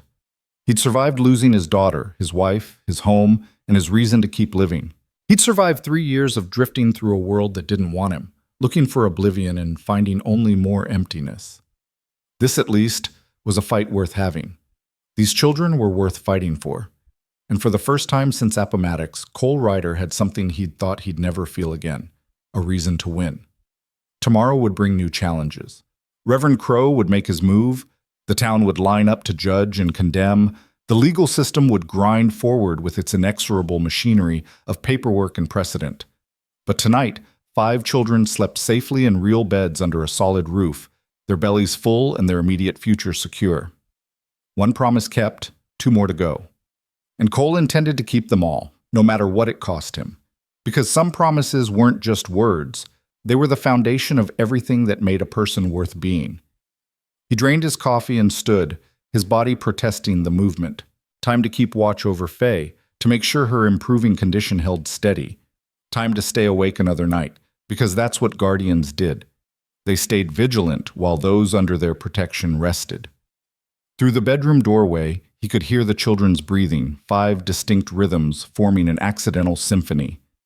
Ben's steady and deep, Noah's quick and cautious, Lily's soft and even, Mara's slightly hitched as if she expected to wake to disaster, and Faye's still labored but stronger now, fighting toward health with the same determination her siblings had shown fighting for survival. Cole settled into the chair beside Faye's bed, prepared for another long night. But this time, the vigil felt different. This time, he wasn't watching a stranger's child out of guilt or obligation. He was watching over his family. The thought should have terrified him. Instead, it felt like coming home. Dawn came too early, though Cole supposed that was his own fault for not sleeping at all. He'd kept watch through the night as Faye's breathing gradually steadied, her fever continuing its slow retreat. Somewhere around 4 in the morning, her eyes had flickered open, truly open, not the fevered half-consciousness of previous days, and she'd whispered thirsty before drifting back to sleep. That single word had felt like a victory worth celebrating. Now, as pale light filtered through the cabin windows, Cole heard stirring from the children's beds. They woke quietly, cautiously, as if sudden movements might shatter whatever magic had brought them to this place. He watched them realize, one by one, that the cabin was real, that they'd actually slept in beds with blankets, that yesterday hadn't been some cruel dream. Mara was first to emerge, her hair loose around her shoulders instead of pulled back in its usual severe braid. She looked younger this way, closer to her actual age of 11, instead of the ancient creature survival had made her. Faye spoke last night, Cole told her, asked for water, knew what she wanted and how to ask for it. Mara's face transformed, hope breaking through her careful neutrality. She's really getting better? She's fighting her way back. Your sister's stronger than she looks. She gets that from our mama. Papa always said Mama was small but mighty, could outlast anyone when it mattered. Mara's voice caught on the memory. He was wrong, though. Mama couldn't outlast the influenza. Sometimes strength isn't enough. Sometimes the world's just cruel and unfair. Cole stood, stretching muscles that had locked up during his night vigil. But Faye's got something your mama didn't. Modern medicine and people who'll fight for her. That makes the difference. The other children filtered out, each drawn to Faye's bedside to witness her improved condition themselves. Even Lily smiled, a small, tentative expression that transformed her solemn face into something heartbreakingly young. Cole set about making breakfast from the supplies Matilda had provided, working the stove with the competence of someone who'd cooked for himself through long campaign seasons. Coffee boiled thick and strong, cornmeal mush bubbled in the pot, and he fried salt pork until the cabin filled with smells that made the children's stomachs growl audibly. They ate in near silence, focused entirely on the miracle of full plates and no rationing. Cole watched them and felt something fierce and protective settle deeper into his chest. These were his now, not by blood or law yet, but by choice and commitment. His to feed, his to shelter, his to protect from whatever came next. What came next arrived just after breakfast, in the form of Reverend Silas Crow. The man approached the cabin with the confident stride of someone who believed authority was his by divine right. He was perhaps 40, handsome in a smooth way that made Cole instinctively distrust him, dressed in a black suit that was too fine for casual morning visits. His smile was practiced, his eyes calculating. "Well, well," Crow said, stopping at the cabin's threshold. "The children have found new accommodations. How enterprising." Cole stepped out onto the small porch, deliberately blocking the doorway. "Can I help you, Reverend?" "I'm Silas Crow. I've been managing the care of these orphans since their parents' unfortunate passing." His tone was cordial, but carried an edge. "And you must be Mr. Ryder, the Confederate soldier who's been causing such a stir in our peaceful community." "I'm Cole Ryder, yes. As for causing a stir, I just got a sick child some medical attention. Didn't realize that was controversial." "Oh, it's not the medical attention that concerns people. It's the presumption." Crow's smile didn't waver. "These children are under my legal guardianship, appointed by the town council. You've moved them to a new location without my permission or knowledge. That's kidnapping, Mr. Ryder, however well-intentioned." Cole kept his voice level despite the rage building in his gut. "The children weren't safe in that collapsing cabin. Mrs. Crane offered better housing, and they accepted. Nobody was kidnapped." "Mrs. Crane." Crow's expression soured slightly. "Yes, I heard she'd inserted herself into this situation. How generous of her to provide housing for children who already have a guardian working to secure their futures." "Futures like what? Factory work back east? Mining operations that kill children every day?" Cole stepped forward, forcing Crow back a pace. "I know about your placement scheme, Reverend. Know you get paid for every child you ship out. That's not guardianship. That's commerce and human suffering."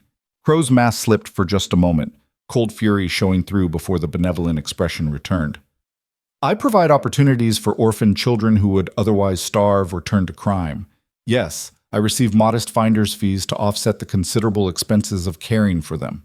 That's standard practice, perfectly legal, and frankly, none of your concern. It became my concern when those children nearly died from neglect while you cared for them." "Neglect?" Crow laughed, sharp and humorless. "I brought food regularly, ensured they had shelter, and was in the process of securing permanent placements. That you've decided to play hero doesn't change the legal reality, Mr. Ryder. Those children are mine by law, and I want them returned immediately." "No." The word came from behind Cole. Mara stood in the doorway, her knife once again in her hand. "We're not going anywhere with you. Mara, dear, this isn't your decision to make. You're a child. A child you were letting starve while you counted your money from the last batch of orphans you sold." Crow's face flushed. That's a vile accusation." "It's true though, isn't it?" Ben appeared beside his sister, leaning on his crutch. "We heard you talking to that man from the mill last month. Heard you say Noah would fetch extra money because factory owners preferred Negro children for certain tasks. Heard you laughing about it." The Reverend's composure cracked further. "You misunderstood." "We understood just fine." Mara's voice was ice. "You're not taking us anywhere. Not to split us up, not to ship us east, not for any amount of money. We're staying here with Cole." "Mr. Ryder has no legal standing. He's a drifter, a former Confederate with no ties to this territory, no means of support, no authority whatsoever." Crow turned back to Cole. "I'm being generous by not having you arrested right now. Return the children to my custody, and I'll overlook this unfortunate episode. Refuse, and I'll have the sheriff here within the hour." Cole felt the weight of the moment, the precariousness of their situation. Crow was right about the legal realities. One word from this man and Cole would be in jail, the children back in that rotting cabin, or worse. But surrendering now meant betraying his promises, meant abandoning these kids to a system that saw them as commodities rather than people. "I've got work at Crane Ranch," Cole said carefully. "Mrs. Crane has provided housing as part of my employment. The children are staying with me because they choose to, and because Mrs. Crane has authorized it on her property. If you've got a legal problem with that arrangement, you can take it up with her." "Oh, I intend to." Crow's voice dropped its cordial pretense entirely. "And I'll be filing emergency custody papers with Judge Harrison this afternoon. We'll see how confident you are when the law comes for those children. Good day, Mr. Ryder. Enjoy your brief time playing father." He turned and walked away, his back stiff with barely contained rage. Cole watched him go, knowing they'd just made a powerful enemy and started a war they might not win. "He's going to take us away." Mara's voice was flat, defeated. "He'll get his papers, and the law will side with him. And everything you promised won't matter because the system's built to protect people like him." "Maybe, but we're not surrendering without a fight." Cole turned to face the children clustered in the doorway.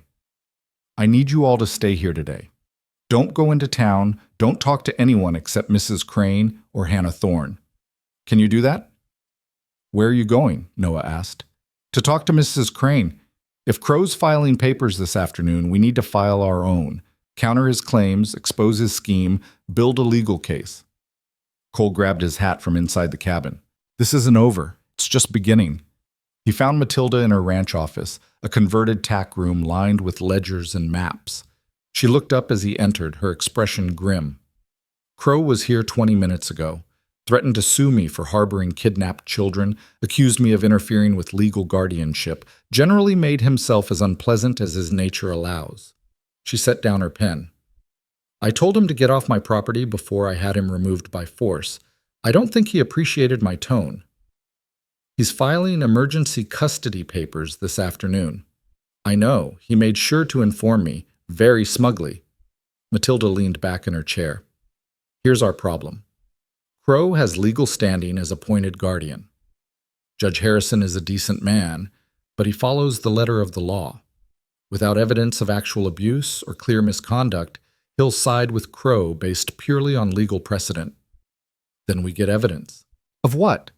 Neglect's hard to prove when Crow can claim he provided food and shelter, which technically he did, just barely. His placement fees are legal, even if morally repugnant, and Harrison won't care about Crow's motivations if the law supports his position." Cole felt frustration rising. "So we just let him take them? Ship them off to factories where they'll work until they're dead or broken?" "I didn't say that." Matilda opened a drawer, pulling out a thick folder. "I said we need evidence. Fortunately, I've been collecting it for 3 years, waiting for the right moment to use it. Letters from families back east whose children Crow placed in situations that resulted in deaths. Financial records showing he's made over $5,000 selling orphans in the past 2 years alone. Testimony from former town council members who questioned his methods but were overruled." She spread the papers across her desk. "This is enough to destroy Crow's reputation and likely get him removed as guardian. But it's not enough to give you custody, Cole. You're still an unmarried drifter with no legal relationship to those children. Best case, Harrison removes Crow and appoints someone else. Maybe me, maybe another council member. The children would be safer, but they wouldn't be yours." "What if I marry?" The words came out before Cole had fully thought them through. Matilda raised an eyebrow. "That would strengthen your position considerably. Married couples are heavily favored in custody arrangements, but I assume you don't have a bride waiting somewhere?" "No, but—" Cole stopped, an idea forming. "Hannah Thorne. She's widowed, respected in the community, runs a successful business, and she cares about those kids. You're suggesting a marriage of convenience." Matilda's tone was neutral, assessing. "It would work legally, assuming Hannah agreed. Combined with my evidence against Crow, it might be enough to secure custody. But Cole, that's asking Hannah to tie her life to yours for the sake of 5 children she barely knows. That's a significant sacrifice." "I know, but it's worth asking." Cole met her eyes. "Those kids deserve a chance at a real life. If marrying Hannah gives them that chance, I'll do it." "And what about what you deserve? What Hannah deserves? Marriage isn't something to enter lightly, even for noble reasons. I stopped thinking about what I deserve when my daughter died. Now I just think about what's right." Cole straightened. "Where can I find Hannah?" "The bakery, probably, but Cole—" Matilda stood, her expression serious. "Make sure she understands what she's agreeing to. Make sure you both go into this with clear eyes about what it means and what it costs. Desperation makes people do foolish things, and I'd hate to see two decent people ruin their lives trying to save others. Noted. And thank you, Matilda, for the evidence, for the support, for giving us a fighting chance.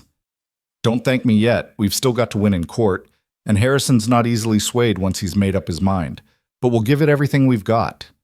The walk to Silver Creek felt longer than it should have, weighted with the magnitude of what Cole was about to propose. Marriage. He'd been married once, to Mary, and it had been good until the war destroyed everything. The thought of entering that bond again, even pragmatically, stirred up memories he'd tried hard to bury. But this wasn't about him. This was about 5 children who needed stability and legal protection. If marrying Hannah gave them that, his personal discomfort was irrelevant. The bakery smelled like yeast and sugar, a small piece of warmth in a hard world. Hannah looked up from kneading dough, her flour-dusted hands pausing at the sight of Cole's expression. What's wrong? Crow's filing emergency custody papers this afternoon. He wants the children back, and the law supports his claim. Cole removed his hat, turning it in his hands. Matilda has evidence that could destroy him, but that doesn't give me legal standing to keep the kids. I'm still nobody to them in the eyes of the law. So what do we do? Cole took a breath. We get married. You and me. Create a stable family unit that the court can't easily dismiss. Combined with Matilda's evidence against Crow, it might be enough to secure custody. Hannah's hand stilled completely. You're proposing marriage. A practical marriage, yes. I'm not asking for romance or love or anything beyond a legal partnership focused on protecting those children. The words came out rushed, desperate. I know it's a huge ask. I know I'm asking you to tie your life to a broke soldier with no prospects beyond ranch work. But Hannah, those kids need us. They need the legal protection that marriage would provide. She wiped her hands on her apron slowly, her face unreadable. How long have we known each other, Cole? 2 days? 2 days. And you're proposing marriage. A laugh escaped her, slightly hysterical. This is insane. I know. You're asking me to marry a man I barely know, to become an instant mother to 5 traumatized children, to make myself a target for Crow's wrath and the town's judgment. She shook her head. This is absolutely insane. I know, Cole repeated, and I wouldn't ask if there was any other way. But there isn't. This is what they need, and I promised them safety. I promised them they wouldn't be split up or shipped off. I can't keep that promise alone. Hannah turned away, staring out the bakery's small window at the street beyond.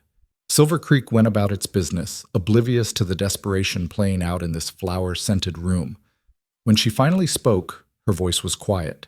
I told you yesterday I had love with nowhere to put it, that I'd been alone since my husband left and my son died, and I was tired of the emptiness. She turned back to Cole. But marriage? That's not just helping children, Cole. That's intertwining our lives completely. Our finances, our reputations, our futures. You understand that? I do.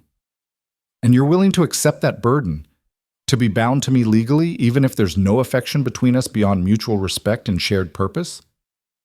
Cole met her eyes steadily. I spent 3 years drifting because I had nothing worth staying for. Those children gave me a reason to stop drifting. If marrying you keeps them safe, then yes, I'm willing to accept that burden. The question is whether you are. Hannah was silent for a long moment, her expression cycling through fear and doubt, and something that might have been hope. I've been alone so long, she whispered. I'd forgotten what it felt like to be needed for something real, something that mattered beyond selling bread and counting coins. Those children, when I look at them, I see my Thomas. I see the family I lost. And I think maybe this is my chance to have that again, even if it comes in an unconventional package. So that's a yes? That's a probably insane, but I'm going to do it. Anyway, yes. She smiled, tremulous but real. When? Today, if possible. Before Crow's custody hearing, we need to present ourselves to the judge as a unified married couple already caring for the children. Today! Hannah laughed again, that same slightly hysterical edge. I'm getting married today to a man I met 48 hours ago. My mother would die of shock if she were still alive. Will you regret it? She considered the question seriously. Ask me in a year, but right now, in this moment, I think I'm doing the right thing for the right reasons. That's all any of us can hope for, isn't it? They were married 2 hours later in Matilda Crane's ranch house, with the territorial minister who occasionally rode circuit through the area performing the ceremony. Matilda stood as witness, her expression approving despite the rushed nature of the arrangement. The children watched with wide eyes, not fully understanding what was happening but sensing its importance. The ceremony was brief, practical, stripped of romance but carrying its own weight nonetheless. Cole spoke his vows with the same seriousness he'd once pledged his service to the Confederacy. Hannah's voice trembled but held steady, her eyes never leaving his face. I now pronounce you husband and wife. What is joined together, let no man put asunder. And just like that, Cole Ryder had a wife. It felt surreal, like putting on a uniform that didn't quite fit but would have to do because the battle was already starting and there was no time for alterations. Afterward, Matilda produced a marriage certificate that the minister signed and dated. This should arrive at the courthouse before Crow's custody filing. Harrison will have to consider your married status when he evaluates the case. Thank you, Hannah said, for everything, the quick ceremony, the support, the risk you're taking by going against Crow. Thank you for being brave enough to do what's right instead of what's easy. Matilda turned to Cole. Now comes the hard part. Crow's custody hearing is set for tomorrow morning at 9. You need to prepare testimony, gather any evidence the children can provide about his neglect, and be ready to fight for every inch of ground. Harrison won't make this easy, even with everything in our favor. Cole nodded. We'll be ready. The rest of the day passed in a blur of preparation. Cole and Hannah spoke with each child individually, documenting instances of Crow's neglect, recording exact dates when food deliveries had been missed, cataloging the Reverend's visits and his comments about placement fees. Mara proved especially valuable, her sharp memory recalling conversations she'd overheard, threats Crow had made when he thought no children were listening. He told someone on the town council that Noah would be worth double because northern factories prefer colored children for dangerous work. They're more expendable. Mara's voice was matter-of-fact, but her hands shook as she spoke. He laughed when he said it, like Noah was a piece of livestock instead of a person. Hannah's face had gone white. He actually said expendable? Yes, ma'am. Said it more than once. Mara looked at Noah, who sat silent in the corner. That's why we knew we couldn't let him separate us. Because Noah would be the first one gone, sent somewhere awful, and we'd never see him again. Cole felt rage burning cold and focused in his chest. This was what they were fighting, not just legal technicalities, but a system that treated children like commodities and black children like they were worth even less. Tomorrow, in that courtroom, they'd have to make Judge Harrison see these kids as human beings deserving protection, not problems to be efficiently disposed of. That night, after the children had gone to bed, Cole and Hannah sat at the cabin's small table, the marriage certificate between them like a bridge across uncertain water. This is strange, Hannah said, being married to you but not really knowing you. We can change that. Ask me anything. Where did you grow up? Tennessee. Small farm outside Nashville. Parents died when I was 16. Cholera took them both. I ran the farm alone for a few years, then met Mary at a church social. We married, had Sarah, tried to build a life. Cole's voice roughened. Then the war came. I joined up thinking it would be over in months, that I'd be home for harvest. Took 4 years instead, and by the time I made it back, Mary had buried our daughter and drunk herself into an early grave from grief. Farm was gone, sold for taxes. I had nothing left, so I started walking and didn't stop for 3 years. Hannah reached across the table, her hand covering his. I'm sorry. That's more loss than anyone should carry. What about you? How did you end up in Silver Creek running a bakery? I grew up in St. Louis, learned baking from my father who ran a shop there. Married James Thorne when I was 19, moved out here when he decided he wanted to ranch. The ranching failed. James was better at dreaming than doing. We opened the bakery as a fallback, and I discovered I had a talent for it. Her expression darkened. Thomas was born a year later, perfect, beautiful boy. He died when he was 7, and James couldn't handle it. Started drinking, became violent. One night, he just left. I haven't seen him in 4 years, don't know if he's alive or dead. Got him declared legally dead last year so I could manage the bakery's finances properly. So we're both carrying ghosts. Everyone carries ghosts out here. It's what you do with them that matters. Hannah squeezed his hand. We're doing something good with ours, Cole. Using our grief to protect living children instead of letting it destroy us. That counts for something. They sat in companionable silence after that, two damaged people bound by legal documents and shared purpose, trying to build something worthwhile from the wreckage of their pasts. It wasn't romance, but it was real. And in that moment, real was enough. Morning came with the weight of impending battle. Cole dressed carefully in his only decent clothes.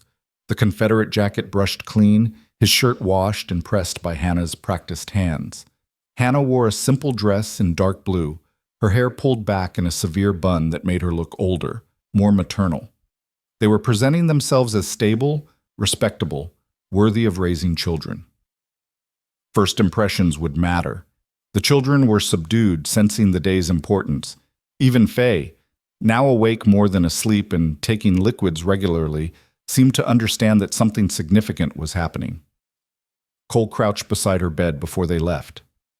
Your brothers and sisters and I are going to talk to a judge today. We're going to make sure you all get to stay together, that nobody splits you up or sends you away. You understand? Faye's fever-bright eyes studied him seriously. You're my papa now? The question hit Cole like a physical blow. Would you like that? Mara says you keep promises. Papas should keep promises. Her small hand found his. Don't let the mean reverend take us. I won't. That's a promise. Cole stood, his throat tight. Lily's going to stay here with you while we're gone. Samuel from the ranch is watching the cabin. You're safe, all right? All right. The courthouse was a two-story brick building that dominated Silver Creek's east side, imposing and authoritative in a way designed to remind people of law's power. Judge William Harrison presided from a chamber lined with law books and territorial statutes, his white hair and stern expression giving him the appearance of an Old Testament prophet dispensing wisdom from on high. Reverend Crow was already present when Cole's group arrived, flanked by two town council members and looking confident. His eyes widened slightly when he saw Cole and Hannah enter together, widened further when Matilda Crane followed carrying her thick folder of evidence. All rise. The Honorable Judge William Harrison presiding. Harrison entered, his robes adding to his judicial gravitas. He surveyed the assembled parties with a gaze that missed nothing. This is an emergency custody hearing regarding 5 minor children currently in disputed guardianship. Reverend Crow has filed for formal custody, claiming the children were removed from his care without authorization. Mr. and Mrs. Ryder, he paused, consulting papers.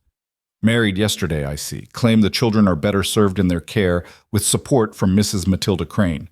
Is that an accurate summary? Yes, Your Honor, Crow said smoothly. These children have been under my legal guardianship for 5 months. I've provided food, shelter, and have been arranging appropriate placements for them back east, where they can receive proper care and education. Proper care? Mara's voice rang out. You let us starve! Harrison's gavel came down. Young lady, you will not speak unless addressed directly. Is that understood? Mara subsided, but her glare at Crow could have melted iron. Continue, Reverend Crow. Your Honor, I've done my best with limited resources to care for these orphans. The accommodations were admittedly humble, but adequate. I provided regular food deliveries and was in the process of securing placements when Mr. Ryder interfered, moving the children without my knowledge or consent to Mrs. Crane's property. This constitutes kidnapping, and I'm requesting their immediate return to my custody, along with charges being filed against Mr. Ryder. Harrison turned to Cole. Your response? Cole stood, feeling every eye in the room on him. Your Honor, I found these children living in conditions no animal should endure. The youngest, Faye, was dying from pneumonia that Reverend Crow knew about but did nothing to treat. The cabin was structurally unsound, the food deliveries sporadic at best, and the children were being prepared for shipment to factories back east where they'd be separated and likely worked to death. Those are serious allegations. Do you have evidence? We do, Your Honor. Matilda stood, placing her folder on the table. I have documentation spanning 3 years of Reverend Crow's orphan placement activities. Letters from Eastern families whose children died in factory accidents after Crow placed them. Financial records showing he's received over $5,000 in finder's fees, and testimony from the children themselves about his neglect and the comments he made regarding their value to various employers. Harrison's expression sharpened with interest. This court will examine that evidence, but first, I want to hear from the children. Mara Hollis, please approach.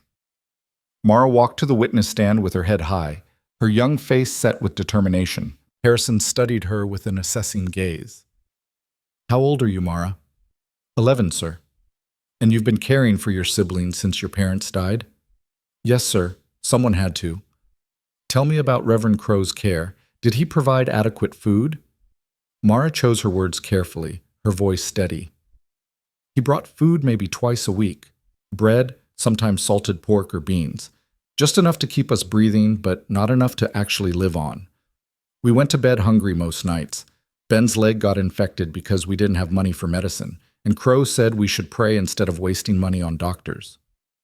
And when Faye became ill? We begged him to get a doctor. He said pneumonia was in the hands of the Lord, and if it was her time, no doctor could change that. She was dying, sir. Reverend Crow knew it, and didn't care because dead children don't need placements.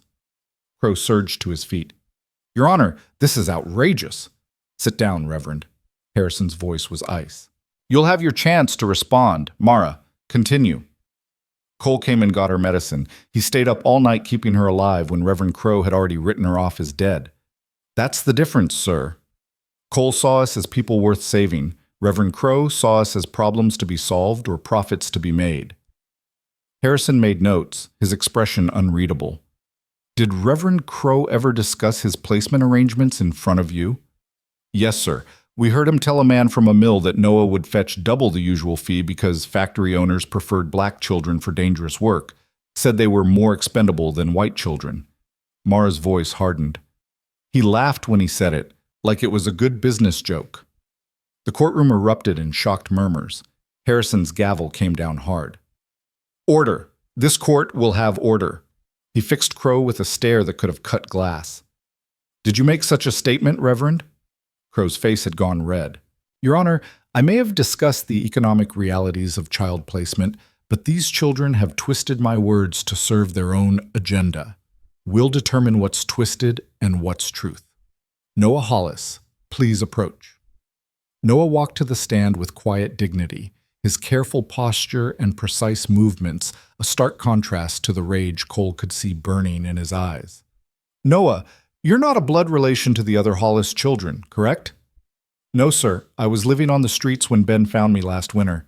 The Hollises took me in, treated me like family even though it made their lives harder. Why did it make their lives harder? Noah's smile was bitter. Because I'm black, sir. And Silver Creek doesn't approve of black children living with white families. People stopped helping the Hollises after they took me in.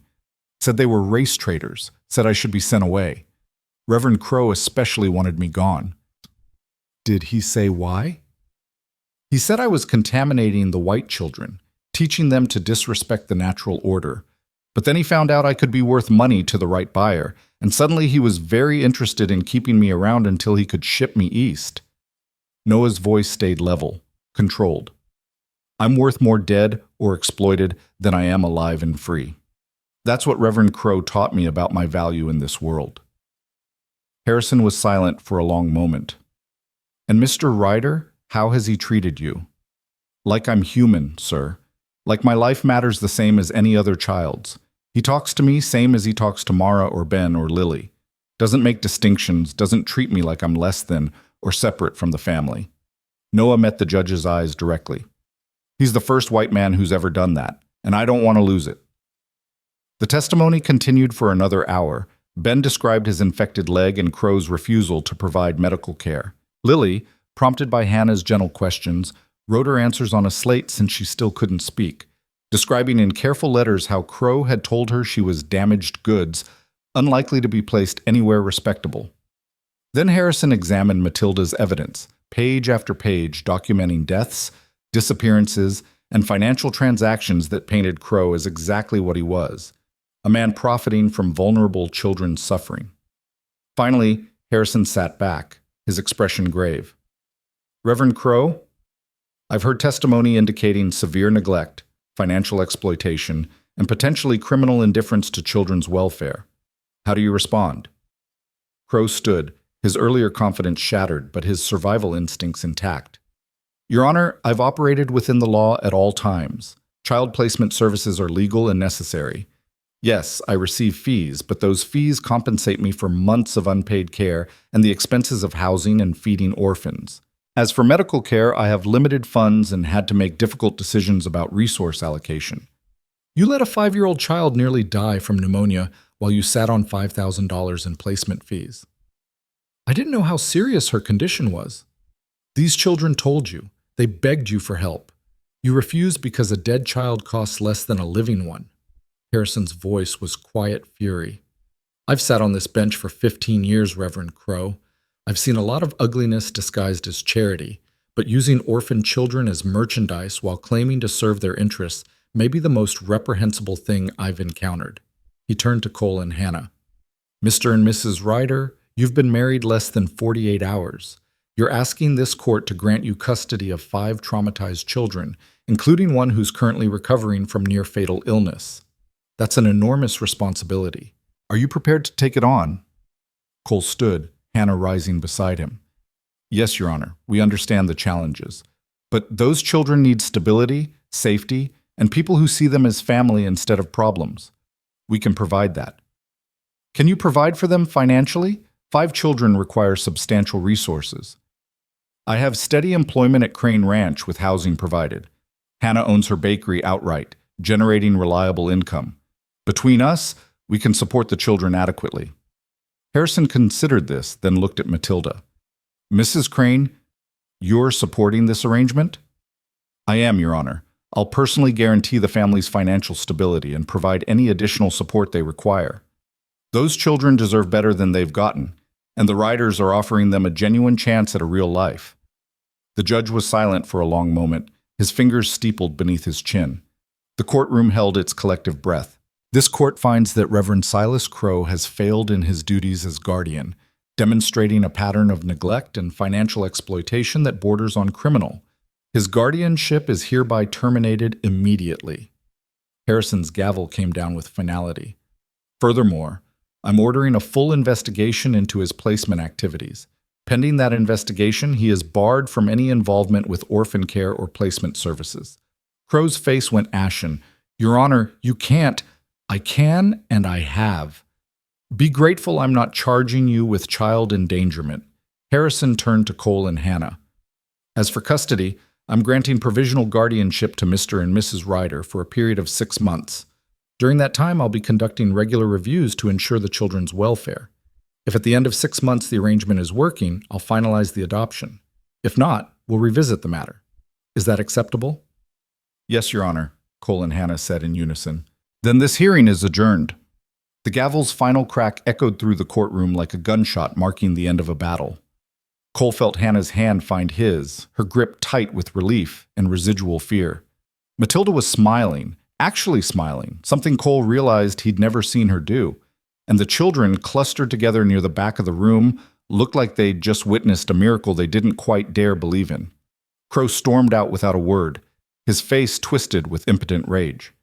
The town council members followed, already distancing themselves from his disgrace. And Cole Ryder, broke soldier with no prospects, found himself suddenly responsible for 5 children and married to a woman he'd met 3 days ago. It should have been terrifying. Instead, it felt like finally, after years of drifting, he'd found something worth the risk of caring again, worth the pain that would inevitably come, worth staying for. Outside the courthouse, Mara approached Cole and Hannah with the knife still visible at her belt. But instead of wariness, her eyes held something that looked almost like trust. You kept your 3rd promise, she said quietly. Nobody's taking us anywhere we don't want to go. All 3 promises kept, Cole confirmed. Now we start the hard part, actually building a life together. Harder than fighting Reverend Crow? Hannah laughed, reaching out to touch Mara's shoulder gently. Probably, but we'll figure it out together. That's what families do. Families. Mara tested the word like something fragile and precious. I guess we're that now. An actual family. Not by blood, Cole said, but by choice. And sometimes that's even stronger. They walked back to the cabin together, parents and children, bound by promises kept and battles won, facing an uncertain future with something they hadn't had before. Hope that maybe, just maybe, broken things could be made whole again if the right people committed to doing the work. The war had taught Cole that some things, once broken, could never be repaired. But these children, this strange new family built from desperation and determination, were teaching him something different. That healing was possible. That redemption wasn't just a word. And that sometimes the most important victories weren't won with bullets or grand gestures, but with kept promises and the simple courage to show up day after day, doing the hard work of loving broken people back to wholeness. The summer sun beat down on Wyoming territory, harsh and unforgiving as ever. But inside the four-man's cabin, 5 children and 2 adults who'd been strangers days before began the tentative work of becoming a family. Not perfect, not without scars, but real. And for children who'd survived on scraps of hope and sheer determination, real was everything. The victory in court should have marked the end of their troubles, but Cole knew better than to mistake winning a battle for winning a war. Real life, he'd learned in Tennessee fields and Georgia mud, was what happened after the dramatic moments passed, the slow grind of daily existence where good intentions met harsh reality and either survived or shattered. The first test came that very afternoon when they returned to the cabin. Faye had taken a turn for the worse in their absence, her fever spiking again, her breathing labored and wet. Lily stood beside her sister's bed with tears streaming silently down her face, while Samuel from the ranch hovered nearby looking helpless and terrified. "Happened about an hour ago," Samuel said. "One minute she was sleeping peaceful, next she was burning up and coughing something awful. I didn't know whether to fetch you or the doctor, or you did right staying with them." Cole was already moving to Faye's bedside, his hand on her forehead confirming what he could see. The fever was back with a vengeance, maybe worse than before. "Hannah, we need cool water and clean cloths. Mara, where's the medicine Hartwell left?" "Almost gone. Maybe 2 doses left." Mara's voice was tight with barely controlled panic. Hannah was already working the water pump, her efficient movement speaking to years of handling crises alone. Cole carefully measured out medicine, holding Faye's head as she struggled to swallow, her small body convulsing with coughs that brought up bloody phlegm. "This is bad," Ben said quietly from his position by the door. "Worse than before. Pneumonia sometimes does this. Gets better, then comes back harder. Her body's exhausted from the first fight." Cole kept his voice steady, even as fear clawed at his chest. "We need Hartwell again." "He won't come," Noah said.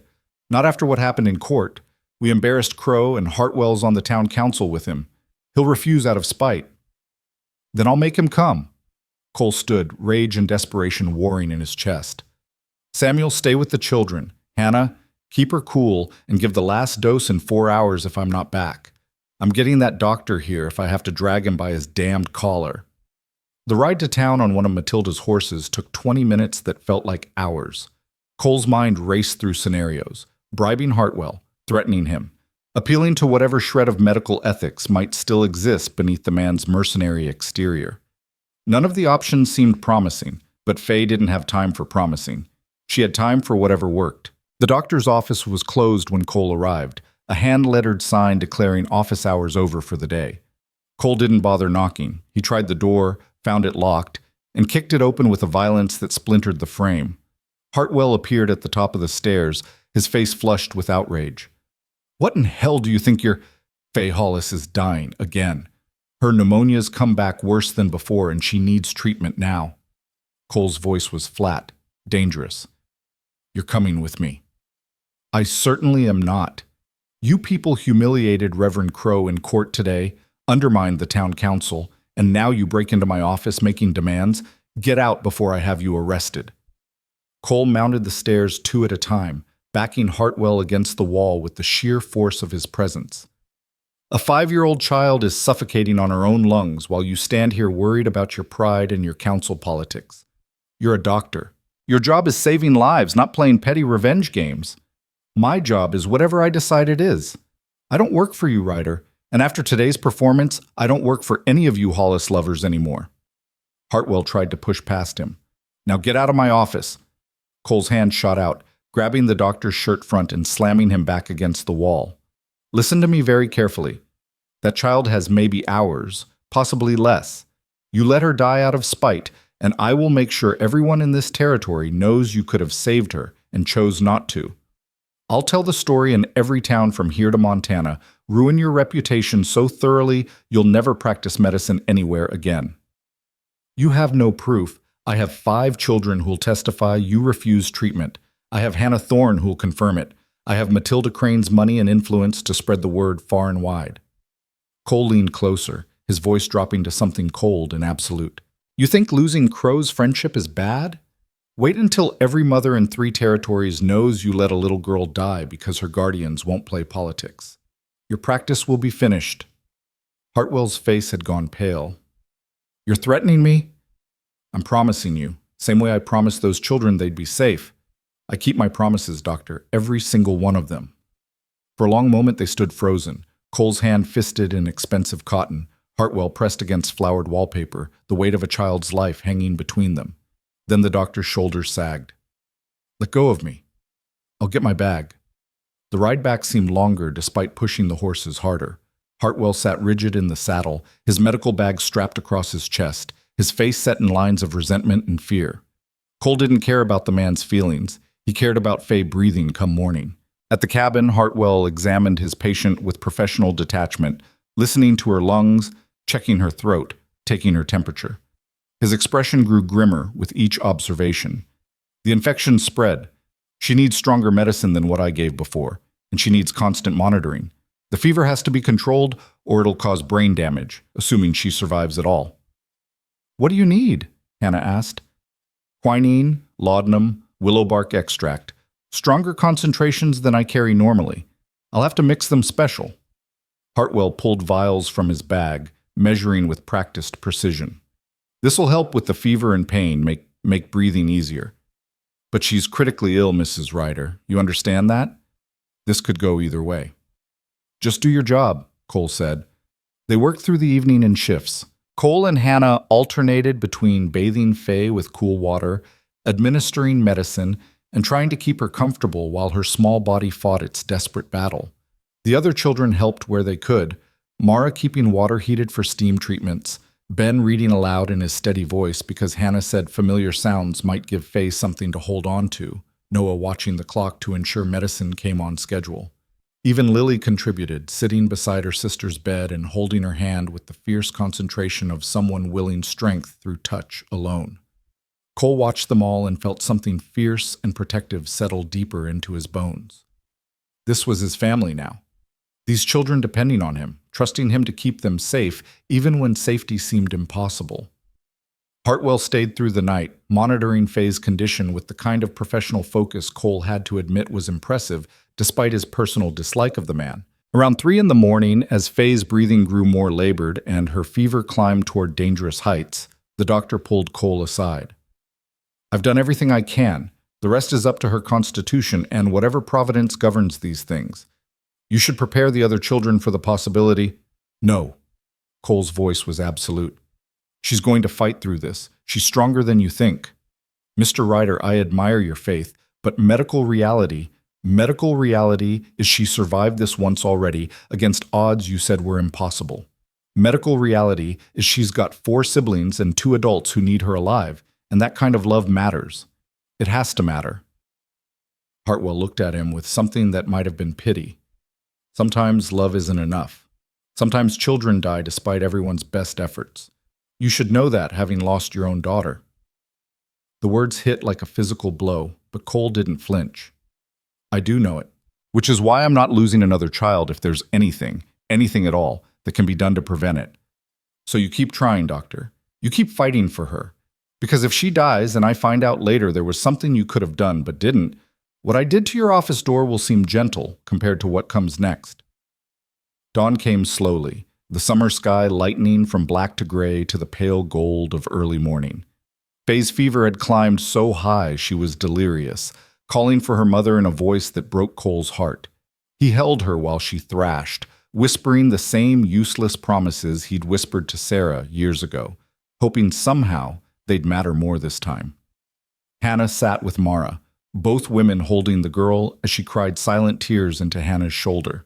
Ben had fallen asleep against the wall, exhaustion finally overcoming his vigil. Noah kept watch at the window, his face expressionless but his hands clenched white-knuckled against the sill, and Lily remained at her sister's bedside, still holding that small hand, still willing strength across the fragile connection of touch. Around dawn, Faye's breathing began to change. Not worsening exactly, but shifting to a different rhythm. Hartwell checked her pulse, her temperature, listened again to her lungs. "The fever's breaking," he said, and Cole heard genuine surprise in his voice. "It's actually breaking. I didn't think—" He stopped, shaking his head. "She's not out of danger yet, but this is the turn we needed. If she holds steady for the next 6 hours, she'll likely pull through." The relief was so intense, Cole felt dizzy with it. Hannah was crying openly now, tears of gratitude rather than grief. Mara lifted her head from Hannah's shoulder, her face transformed by desperate hope. "She's really going to be okay?" "I believe so," Hartwell said. "Though she'll need weeks of recovery, careful monitoring, probably another close call or two before she's truly well. Pneumonia doesn't surrender easily, especially not in children this malnourished." "Then we'll keep fighting," Cole said, "however long it takes." Hartwell packed his bag slowly, his movements heavy with exhaustion. "I'll come back this evening to check on her. And Mr. Ryder, what you said earlier about ruining my reputation if I refused to help, you meant that, didn't you? Every word." "I thought so." Hartwell headed for the door, then paused. "For what it's worth, you were right. My job is saving lives, not playing politics. I forgot that somewhere along the way. Thank you for the reminder, even if it came wrapped in threats and property damage." After the doctor left, the cabin settled into exhausted relief. The children who'd stayed awake through the night found beds and collapsed into sleep. Hannah made coffee and sat with Cole at the small table, both of them too wrung out for conversation, but needing the comfort of presence. "That was too close," Hannah said finally. "I thought we were going to lose her." "Me too. For about 3 hours there, I was certain we'd done everything right, and it still wouldn't be enough." Cole's hands shook slightly as he lifted his coffee cup. "I don't know how parents survive this. The constant fear that no matter what you do, it won't be enough to keep them safe. They survive because they have to, because the alternative is abandoning children who need them, and that's unthinkable." Hannah's voice was steady despite the tears still wet on her cheeks. "We'll survive it too, Cole. One crisis at a time, one day at a time. That's all anyone can do." They sat in silence after that, watching the morning light strengthen through the windows, listening to the children's breathing settle into the peaceful rhythms of exhausted sleep. They'd survived another night. That had to be enough for now. The days that followed established a rhythm that was equal parts chaos and routine. Cole worked sunrise to sunset at the ranch, proving himself to Jack Morrison and the other hands through sheer competence and unwavering work ethic. Hannah managed the bakery in town, rising at 4 each morning to have bread ready for the breakfast crowd, then rushing back to the cabin to help with the children during the afternoon lull.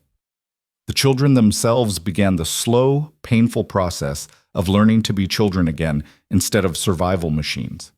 Ben started walking more confidently on his twisted leg after Hartwell prescribed exercises to strengthen the muscles. Noah began attending the small schoolhouse in town, despite the hostile stares and whispered comments, his chin held high and his determination absolute. Mara slowly surrendered some of her responsibilities, allowing Cole and Hannah to shoulder burdens she'd carried alone for too long. Lily remained silent, but she started drawing, elaborate pictures on scraps of paper that told stories her voice couldn't yet manage. Cole and Hannah quickly learned to read her artwork, understanding that a drawing of storm clouds meant she was frightened, while pictures of sunshine and flowers indicated contentment. And Faye recovered slowly but steadily, her fever staying down, her breathing growing stronger, her appetite returning. Within 2 weeks, she was sitting up in bed, demanding stories and attention with the imperious confidence of a 5-year-old who'd survived death and decided she deserved some spoiling as compensation. But the peace was fragile, and Silver Creek's judgment was harsh. Cole felt it every time he went to town. The stares, the whispered comments, the way conversations died when he approached. The Riders had won in court, but they'd made enemies doing it. Crow's allies on the town council might not have legal power over the children anymore, but they had other ways of making life difficult. The general store owner started charging the family higher prices than other customers, claiming special delivery fees for the ranch location. The bank refused to extend credit to Hannah's bakery despite her excellent payment history. And the school teacher, a pinched woman named Mrs. Aldrich, made it clear Noah wasn't welcome in her classroom. "That boy disrupts the other children," she told Cole when he came to discuss the situation. "His presence makes the white children uncomfortable, raises questions about race mixing and proper social order. I think it would be better for everyone if he pursued his education elsewhere." "Elsewhere like where? There's no other school within 50 miles. Then perhaps private tutoring, or perhaps you should consider that some children simply aren't meant for formal education." Mrs. Aldrich's smile was sugar over poison. "I'm sure Noah is perfectly capable in his own way, but we must think of the other children's welfare." Cole felt rage building but forced himself to speak calmly. "Noah stays in school. Judge Harrison's custody order requires all 5 children receive proper education. If you refuse to teach him, I'll file a complaint with the Territorial Education Board and make sure they know you're discriminating based on race." "Discrimination? I'm simply maintaining appropriate standards. You're violating the law and you know it. Noah stays, or I make this an official problem that brings oversight you don't want. Your choice, Mrs. Aldrich." The teacher's face flushed with anger, but she backed down. "Fine. He can stay. But don't expect me to give him any special treatment or make the other parents happy about it." "I don't expect special treatment, just equal treatment. That shouldn't be too much to ask from an educator." But it was too much, Cole discovered over the following weeks. Mrs. Aldrich obeyed the letter of the law while violating its spirit at every turn. She seated Noah in the back corner alone, called on him less than other students, graded his work more harshly despite his obvious intelligence. The other children followed her lead, isolating Noah during breaks, whispering insults they'd learned from their parents. Noah endured it with quiet dignity that broke Cole's heart. "It's fine," he said when Cole asked how school was going. "I'm learning to read better, learning arithmetic. That's what matters. The rest is just noise." "It's not just noise when people treat you like you're less than human. It's what I'm used to, Cole. At least now I've got a family to come home to that sees me different. That's more than I had before." The simple acceptance in Noah's voice, the resignation to injustice as inevitable, made Cole want to tear something apart with his bare hands. But rage wouldn't change Silver Creek's attitudes or make Noah's life easier. Only time and persistent example might do that, if anything could. The crisis came on a sweltering August afternoon when the heat had turned the world into wavering mirages and shortened tempers. Cole was mending fence on the south pasture when Samuel rode up hard, his horse lathered and blowing. "You need to get to town, now. There's trouble at the bakery." Cole didn't ask questions, just swung onto Samuel's horse and rode. The 5 miles to Silver Creek passed in a blur of pounding hooves and rising dread. Whatever had happened, it was bad enough to pull Samuel away from work in the middle of the day. He found Hannah's bakery surrounded by a hostile crowd, maybe 20 people shouting accusations and threats. The bakery's front window was shattered, glass littering the boardwalk, and Hannah stood in the doorway with Faye clutched against her chest, her face pale but defiant. Cole pushed through the crowd, positioning himself between Hannah and the mob. "What the hell is going on?" A man Cole recognized as one of the town council members stepped forward. "Your wife's been serving spoiled food. My daughter got sick from bread she bought here yesterday, vomiting and fever all night. Others have had similar complaints." "That's a lie," Hannah said. "My bread is fresh every morning. I've never sold spoiled goods in my life." "Then explain why half a dozen families are reporting illness after buying from you." The councilman's voice carried false reasonableness. "Face it, Mrs. Ryder, you've been distracted by those orphans, let your standards slip. People could die from food poisoning." Cole's mind raced. This was too coordinated to be coincidence. The timing, the multiple complaints, the ready-made crowd. This was retaliation for the court case, for embarrassing Crow and his allies. "Anyone can claim illness," he said. "Where's your proof the bread caused it?" "The proof is sick children and your wife's negligence." Another voice from the crowd. "She should be shut down before someone dies." "I want to see these sick children. I want Dr. Hartwell to examine them and confirm food poisoning versus any other illness. And I want a neutral party to inspect Hannah's bakery and verify her practices. Cole's voice cut through the crowd's anger. You want to close her business? You do it with evidence, not mob accusations. We don't need evidence. You know nothing except what you've been told to believe. Cole turned to face the crowd fully. This is about the custody case, isn't it? About Crow losing and taking you all down with him? You can't touch the children legally anymore, so you're going after our livelihoods instead. Trying to destroy us economically because you couldn't do it in court. The crowd shifted uncomfortably. A few faces showed shame, but most remained hostile. Cole pressed his advantage. You want to shut down Hannah's bakery? Fine. But first you explain to Judge Harrison why you're violating his custody order by trying to bankrupt the family he placed those children with. You explain why you're targeting a business with a spotless reputation based on anonymous complaints that appeared overnight. And you explain it all in court, under oath, where lying has consequences. The councilman's face reddened. You can't threaten us. I'm not threatening. I'm promising. You come after my family's ability to provide for those children, and I'll make it a legal fight that exposes every dirty trick you've pulled, starting with who really organized this mob and why. Cole let his gaze sweep across familiar faces. So who wants to be first to testify under oath about how their child got sick from fresh bread? Who wants to commit perjury for Silas Crow's revenge? Silence. The crowd began to disperse, people finding sudden reasons to be elsewhere. Within minutes, only the councilman remained, his expression murderous. You think you've won something here, Ryder? This town will never accept you or those children. We'll make your lives miserable in ways you can't fight with legal tricks. Then we'll endure misery. We've both survived worse. Cole stepped closer, dropping his voice. But understand this. You come after my family again. I stop playing by rules of evidence and courtroom procedure. I start playing by rules I learned in the war, where the objective is destroying your enemy by any means necessary. You really want to find out what a desperate man with nothing to lose is capable of? The councilman backed away, suddenly uncertain. That sounds like a threat. That's a promise, same kind I made those children about keeping them safe. And I keep my promises. Every single one. After the man left, Cole helped Hannah clean up the broken glass while Faye watched with wide eyes from inside the bakery. His hands shook with residual rage and adrenaline, but he kept his movements steady, controlled.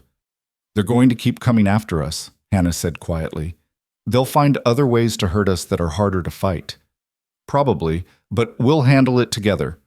Cole met her eyes. I'm sorry you got pulled into this. Sorry marrying me made you a target. I knew what I was choosing when I said yes, and I'd choose it again. Hannah's voice was fierce despite the tears threatening. Those children deserve better than this town's pettiness. We'll find a way to give them that, even if it means fighting every day. We will, Cole agreed, because the alternative is giving up, and that's not something either of us knows how to do. That night, with the children finally asleep and the cabin quiet, Cole and Hannah sat on the small porch watching stars emerge in the darkening sky. The heat had finally broken, a slight breeze carrying the scent of sage and distant rain. I've been thinking, Hannah said, about leaving Silver Creek, taking the children somewhere they won't face this constant hostility, where Noah won't be treated like he's worthless, and we won't have to fight just to exist. Where would we go? Somewhere bigger, maybe. Denver or Salt Lake City. Places where we could disappear into the population, where people might be too busy with their own lives to care about ours. She paused. Or we could stay, dig in our heels and refuse to be driven away by small-minded people who mistake cruelty for righteousness. Cole considered both options. Running would be easier in some ways, a fresh start without the accumulated hostility of Silver Creek's judgment. But it would also mean abandoning Matilda's support, his job at the ranch, the fragile stability they'd built. And it would teach the children that running from problems was acceptable, that community hostility couldn't be overcome. I think we stay, he said finally. We make them see us every day, force them to acknowledge we're not going anywhere. Eventually, some of them will get tired of hating us. Maybe even a few will decide we're not worth the effort of sustained hostility. And the ones who never change their minds? We endure them. Same way Noah endures Mrs. Aldrich, same way we've endured everything else. Cole reached for Hannah's hand, the gesture still slightly awkward between them, but genuine. We've got 6 months before Harrison's final custody review. 6 months to prove we can provide a stable home, despite this town's best efforts to destroy us. After that, the children are legally ours, and it gets harder for anyone to threaten that. We just have to survive until then. Survive? Hannah laughed softly. That seems to be our family specialty. Could be worse specialties to have. They sat in comfortable silence after that, bound by shared purpose and accumulated hardship, two damaged people trying to build something worthwhile from the wreckage of their pasts. The road ahead was uncertain, likely filled with more fights and more crises. But they'd faced down death, legal battles, and mob hostility already. Whatever came next, they'd handle it together. Inside the cabin, 5 children slept peacefully in real beds under a solid roof, their bellies full, and their immediate future secure. They had parents now, not perfect ones, not without their own scars and failures, but people who'd chosen them deliberately, who fought for them consistently, who kept their promises even when those promises came at tremendous cost. And in a world that had taught these children they were disposable, that simple commitment to staying made all the difference. Not because it solved every problem or erased every hurt, but because it proved that some people could be trusted, that some promises actually meant something, that even in the harsh reality of frontier Wyoming, where life was cheap and mercy scarce, there were still adults willing to see children as worthy of protection and love. Cole looked at his calloused hands, worn from ranch work and scarred from old battles. These hands had killed men in the war, had buried his daughter, had done terrible things in service of causes both noble and corrupt. But now they were building something different, a family formed not by blood but by choice, held together by promises kept and battles won, and the simple determination to do right by people who deserved better. It wasn't the life he'd imagined when he'd stumbled into Silver Creek looking for oblivion. But it was better than oblivion. It was purpose. It was redemption earned one difficult day at a time. And for a man who'd thought himself beyond saving, that was more than enough. The stars wheeled overhead in their ancient patterns, indifferent to human struggle and triumph alike. But down below, in a small cabin on Matilda Crane's ranch, 7 people who'd each known profound loss were learning how to become something more than the sum of their individual damage. Learning that healing was possible if you were willing to endure the pain of it. Learning that family wasn't about perfection, but about showing up consistently, even when it was hard. And in the process, they were proving that sometimes the most important victories weren't dramatic courtroom battles or last-minute rescues, but the quiet persistence of choosing love over convenience, commitment over comfort, and hope over the easier path of surrender. Those victories didn't make headlines or get commemorated in history books, but they mattered just as much, maybe more, because they were built to last beyond any single moment of glory. The August night deepened around them, carrying the promise of storms to come and challenges not yet faced. But for now, in this moment, they were together and they were safe. And that was enough. The storms Cole had sensed that August night arrived 3 weeks later, but not in the form of weather. They came instead as a letter delivered by the territorial marshal, its official seal and legal language announcing that the investigation into Reverend Silas Crow's orphan placement activities had uncovered evidence of criminal fraud, child endangerment, and financial malfeasance spanning multiple territories. The letter requested Cole and the children's testimony at a grand jury hearing scheduled for late September. They found 11 children who died in placements Crow arranged, Matilda explained when she rode out to deliver the news personally. Mill accidents, mine collapses, one boy beaten to death by a factory foreman, and evidence he falsified records to hide the deaths and keep collecting fees from new placements. He's facing federal charges now, not just territorial ones. Cole read the letter again, its words blurring as rage threatened to overwhelm reason. 11 children dead while Crow collected money and smiled his practiced smile. 11 families destroyed while Silver Creek's respectable citizens looked away and called it charity. The children will have to testify? Hannah asked, her voice tight. Only if they're willing. The prosecutor says he has enough evidence without them. But their testimony about conditions here in Silver Creek would strengthen the case considerably. Matilda's expression was grim. It's asking a lot, making them relive trauma in a courtroom full of strangers, but it might prevent other children from ending up in Crow's hands. That evening, Cole gathered the children around the table to explain the situation. He kept his language simple but honest, trusting them to handle truth better than comfortable lies. The government's putting Reverend Crow on trial for what he did to you and other children. They're asking if you'd be willing to tell your stories in court. You don't have to. The prosecutor says he can win without your testimony. But if you want to speak, if you want to make sure people understand what Crow really was, you'll have that chance. Silence settled heavy over the cabin. The children exchanged those wordless glances Cole had learned to recognize as entire conversations compressed into moments. Finally, Mara spoke. If we testify, will it help put him away? Keep him from hurting more kids? The prosecutor believes so, yes. Then I'll do it. Her voice was steady despite her young age.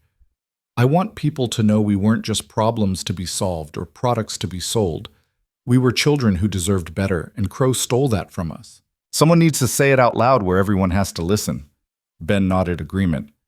I'll testify too. Let them hear about my leg getting infected while Crow told us to pray instead of getting medicine. Let them know what his charity actually looked like. Noah's voice was quiet but determined. I want to tell them what he said about me being worth more money because I'm black, because factory owners like us for dangerous work. Want them to hear how casually he talked about my life being expendable. Maybe it'll make some people uncomfortable enough to change. Cole looked at Lily, who sat with her drawing paper and charcoal. She drew quickly. A picture of a man with a smile that didn't reach his eyes, holding chains behind his back. Then she wrote beneath it in careful letters, I want to show them this. You can, Hannah said gently. The court can accept drawings as testimony if you're more comfortable with that than speaking. Only Faye remained undecided, her small face serious as she considered the question. Will the bad reverend be there? Will I have to see him? He might be, yes, but he can't hurt you anymore. Cole and I will be right there with you, and he'll be behind bars or with guards watching him every second. Faye thought about this, then nodded with the decisive certainty only 5-year-olds could manage. Then I'll tell them he let me almost die. That's important for people to know. Pride and heartbreak warred in Cole's chest. These children had already endured so much, and now they were choosing to endure more for the sake of justice and protecting others. It was brave beyond measure and deeply unfair that such bravery was necessary. You're sure? He asked. All of you? Because once we commit to this, there's no backing out without looking like we're hiding something. The defense will use any hesitation against us. We're sure, Mara said, and her siblings nodded agreement. The weeks before the hearing passed in a blur of preparation mixed with attempts at normal life. The children attended school despite continued hostility from Mrs. Aldrich and several parents. Hannah kept the bakery running despite reduced customer numbers and continued harassment. Cole worked the ranch from dawn to dusk, proving his worth with sweat and stubborn competence. But underneath the routine, tension built like thunderheads on the horizon. The grand jury hearing wasn't just about Crow's guilt. It was about exposing Silver Creek's complicity, about forcing a community to confront its own moral failure. And communities, Cole had learned, rarely appreciated such forced confrontation. The backlash started small. Anonymous notes left on the bakery door warning Hannah to keep her family quiet or face consequences. Supplies ordered for the ranch mysteriously delayed or delivered damaged. The schoolhouse's wood supply, which community families took turns providing, somehow never materialized when it was supposed to come from families friendly with Crow's remaining supporters. Then it escalated. Someone poisoned 2 of Matilda's horses, not fatally, but enough to make them sick and useless for days. The bakery's flour shipment was contaminated with ash, forcing Hannah to throw out an entire week's worth of supplies and profits.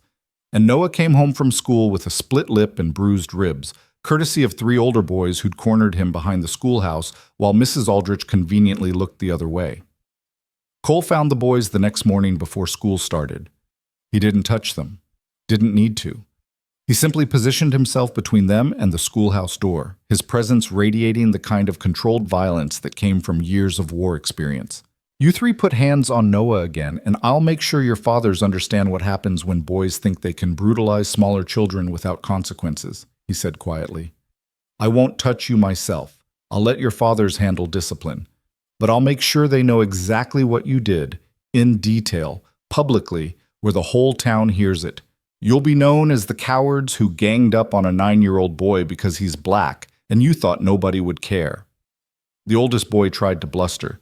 You can't prove Noah's injuries prove enough. And unlike you, I've got credibility built on keeping my word and protecting children instead of hurting them. So when I tell your father you're becoming the kind of man who beats up little kids, he'll believe me. Question is whether you want to risk finding out I'm right. They scattered, and Noah had no more trouble at school after that. But the incident crystallized something Cole had been trying to ignore. Silver Creek would never truly accept them. The town's hostility wasn't temporary or surmountable through persistence and good example. It was foundational, built into the community's understanding of itself and its values. We need to think seriously about leaving after the hearing, he told Hannah that night. This place is poisoning the children's chance at normal childhood. Every day they face judgment and hostility for things that aren't their fault. That's not sustainable. Where would we go? Somewhere bigger, like you suggested before. Denver, maybe, or even California. Somewhere we could actually build a life instead of constantly defending our right to exist. Cole watched the children through the cabin window, playing some game that involved Lily's drawings and Faye's elaborate storytelling. They deserve better than this constant fight. Hannah was quiet for a moment, her hands busy with mending, but her mind clearly elsewhere. I've lived in Silver Creek for 8 years. Built my business from nothing, survived my son's death, and my husband's abandonment here. Leaving feels like surrender. It's not surrender if we're choosing better circumstances instead of worse ones. That's just wisdom. Maybe. Or maybe it's teaching the children that when things get hard, you run instead of standing your ground. She set down her mending, meeting his eyes directly. What do you think they'd learn from us leaving versus staying? Cole considered the question seriously. From leaving, they'd learn that sometimes the right choice is recognizing when a situation is unwinnable and finding better ground. From staying, they'd learn that commitment means enduring hardship even when easier options exist. Both lessons have value. Question is which one serves them better. I think we let them choose, Hannah said. After the hearing, after they've testified and done their part for justice, we sit them down and give them honest assessment of both options. Then we abide by their decision as a family. It was a good solution, one that respected the children's agency while maintaining parental guidance. Cole nodded agreement. After the hearing, then, we'll decide together what comes next. The grand jury hearing was held in Cheyenne, requiring a 2-day wagon journey that left everyone exhausted and anxious. The territorial courthouse was an imposing stone building that made Silver Creek's wooden structure look like a child's playhouse by comparison. Inside, marble floors and vaulted ceilings created an atmosphere of serious authority that made even Cole feel small. The prosecutor, a sharp-eyed woman named Margaret Ashford, met with them before the proceedings began. She had a reputation for relentless competence and zero tolerance for injustice, qualities that made her simultaneously admired and feared across multiple territories. I want to be clear about what's going to happen, she told the children, her voice direct but kind. You'll each be asked to describe your experiences with Reverend Crow. The defense attorney will try to make it seem like you're exaggerating or lying. He might ask uncomfortable questions or try to confuse you. Your job is simply to tell the truth as you experienced it. Can you do that? They nodded, though Faye clung to Hannah's hand with white-knuckled intensity. Good. Remember that Crow can't hurt you anymore. He's in custody, and even if this hearing somehow goes wrong, he'll never have authority over children again. You're safe, you're protected, and you're doing something incredibly brave by speaking up. Mara testified first, her young voice steady as she described months of near starvation, the rotting cabin, Crow's sporadic food deliveries, and constant reminders that he was working on their permanent placement. The defense attorney tried to shake her, suggesting she was a difficult child whose behavior had driven away potential guardians. I protected my siblings, Mara said flatly. When adults came looking for free labor or wanting to split us up, I said no. That's not being difficult. That's being a good sister. The jury, composed of ranchers and businessmen who understood hard choices and loyalty, nodded approval. The defense attorney moved on. Ben described his infected leg in clinical detail, the pain he'd endured while Crow insisted prayer was sufficient treatment, the permanent damage that could have been prevented with basic medical care.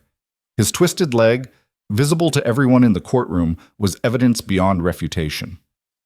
Noah's testimony was the most damning. He recounted, word for word, Crow's comments about black children being worth more to certain employers because they were expendable. The courtroom erupted in shocked murmurs. Even the defense attorney looked uncomfortable, unable to find a way to reframe such blatant dehumanization. Lily presented her drawings, page after page, showing the progression of their suffering, rendered with the clarity of someone who processed trauma through art. The final image showed 5 children holding hands, while a dark figure with Crow's face walked away carrying a bag of coins. And Faye, tiny and fierce, told the jury in her clear child's voice about burning with fever, while the Reverend said it was in the Lord's hands, about drinking contaminated water because there was nothing else, about believing she was going to die while the adults who were supposed to protect her did nothing. But I didn't die, she concluded, because Cole came and he actually cared if I lived. That's the difference between him and Reverend Crow. Cole sees children as people. Reverend Crow sees children as money.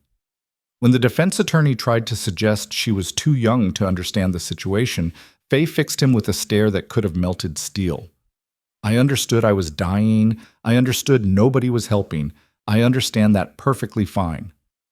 The courtroom was silent after that, the kind of weighted silence that comes when truth lands too heavily to dispute. The grand jury deliberated for less than an hour before returning with their decision. Silas Crow would face criminal charges on 11 counts of child endangerment resulting in death, multiple counts of fraud and falsification of records, and conspiracy to violate territorial and federal child welfare statutes. If convicted, he faced decades in prison. Margaret Ashford found Cole and Hannah afterward, her expression satisfied. Those children were extraordinary. Their testimonies sealed the case in ways documentary evidence never could. The jury saw exactly what Crow was, a predator in preacher's clothing. Thank you for bringing them forward. They deserve the credit, not us, Hannah said. They're the ones who had the courage to speak. True, but you gave them the stability and support that made that courage possible. Don't underestimate your role in their healing. Ashford handed Cole a card. I'm based in Denver. If you ever need legal assistance or references for employment, contact me. People who fight for vulnerable children are rare enough that I like to stay connected with them. The journey back to Silver Creek was quieter than the journey out, the children subdued but clearly relieved. They'd done what they came to do, faced their trauma in a public forum, and emerged intact. Whatever happened next, they'd proven their strength to themselves and anyone paying attention. 2 days after their return, the final crisis arrived not with legal documents, but with fire. Cole smelled smoke first, jerking awake from exhausted sleep to the acrid scent of burning wood. He was out of bed and moving before his mind fully processed the danger, shouting for Hannah and the children to wake up. The cabin's main room was filling with smoke, flames visible through the windows from outside. Someone had set fire to the porch and the dry grass surrounding the structure, creating a ring of flame that was rapidly spreading. Out the back window, Cole ordered, his battlefield instincts taking over. Hannah, get the children out. I'll follow. But even as he spoke, he heard voices outside. Multiple men, their laughter carrying over the fire's crackle. This wasn't an accident or random arson. This was intentional, coordinated, designed to trap them inside. They're outside, Noah said, his face pale but controlled. Waiting for us to run out. This is an ambush. Cole's mind raced through options. The fire was spreading fast, cutting off the front exit completely. The back window was their only escape, but if men were positioned there waiting, they'd be vulnerable climbing through one by one. And with 5 children and Hannah to protect, Cole couldn't fight off multiple attackers while ensuring everyone got clear. Then he heard it. The thunder of hoofbeats approaching fast. Through the smoke-hazed window, he saw riders emerging from darkness. Matilda Crane on her gray stallion, Samuel, and 3 other ranch hands behind her, all armed and moving with purpose. Fire! Matilda's voice cut through the chaos. Someone get water from the creek. Samuel, check for survivors inside. The men outside scattered at her arrival, their ambush turned into retreat by unexpected interference. Cole didn't waste the opportunity. He boosted the children through the back window one by one, Hannah following, then hauled himself through as flames began eating into the cabin's walls.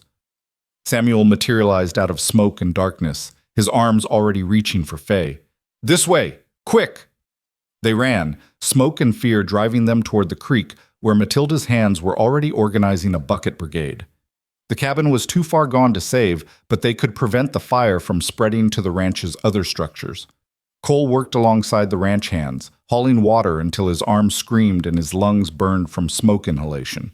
Beside him, Ben worked with fierce determination despite his twisted leg. Mara organized the younger children into a relay system that kept buckets moving efficiently. Even Lily helped, her silence transformed from trauma response into focused concentration. By dawn, the fire was contained. The foreman's cabin was a smoking ruin, but the flames hadn't spread beyond it, and more importantly, everyone had survived. Matilda surveyed the damage with cold fury. "I saw 3 men running when we arrived. Didn't get good looks at their faces, but I recognized one horse. Belongs to the councilman who led the mob at Hannah's bakery." "They tried to kill us," Hannah said, her voice shaking with exhaustion and rage. "They set fire to a building with children sleeping inside and waited outside to make sure we couldn't escape. That's attempted murder." "It is," Matilda agreed, "and I'll make sure the territorial marshal knows it. But Cole, Hannah, this proves what you've suspected. Silver Creek isn't safe for your family. Even with Crow in custody, even with legal protection, there are people here who want you gone badly enough to commit murder. You need to leave." Cole looked at the smoking ruins of the cabin that had been their home for 2 months. All their possessions were inside: clothes, Hannah's wedding ring that had belonged to her mother, the children's few treasured items. Everything gone except what they'd been wearing. But they were alive. That mattered more than possessions. "Denver," he said. "We'll go to Denver. Margaret Ashford said she could help with employment references. It's big enough that we could actually disappear, start over without Silver Creek's poison following us." "I'll provide letters of reference for both of you," Matilda said, "and enough money to get established. Call it severance pay and investment in your future. You've both worked hard enough to earn it. We can't take your charity." "It's not charity. It's payment for services rendered and compensation for the fact that working for me made you targets. Besides, I'm a wealthy widow with no heirs. Let me spend my money on something worthwhile instead of watching it accumulate pointlessly." Matilda's expression softened slightly. "You've given me something to fight for these past months, Cole. Let me help you fight your way to something better."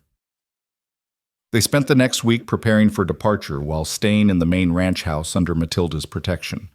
The territorial marshal arrived to investigate the arson, but the evidence was circumstantial, and the witnesses conveniently absent or afflicted with selective memory. Silver Creek was closing ranks, protecting its own even when its own meant attempted murderers. "We could push this," the marshal said. "Force testimony, dig deeper. But honest assessment? You'd spend months fighting for a conviction that might not stick, all while remaining targets for retaliation. Sometimes the smarter move is cutting your losses and finding safer ground." It galled Cole to leave without justice, but the marshal was right. The children's safety mattered more than revenge or principle. They'd won the important battle. Crow was facing justice. The children were legally theirs, and they'd proven their family could survive anything thrown at it. Everything else was just details. The morning they left, half of Silver Creek turned out to watch, some celebrating their departure, others silent with shame, a few openly sympathetic but unwilling to speak up.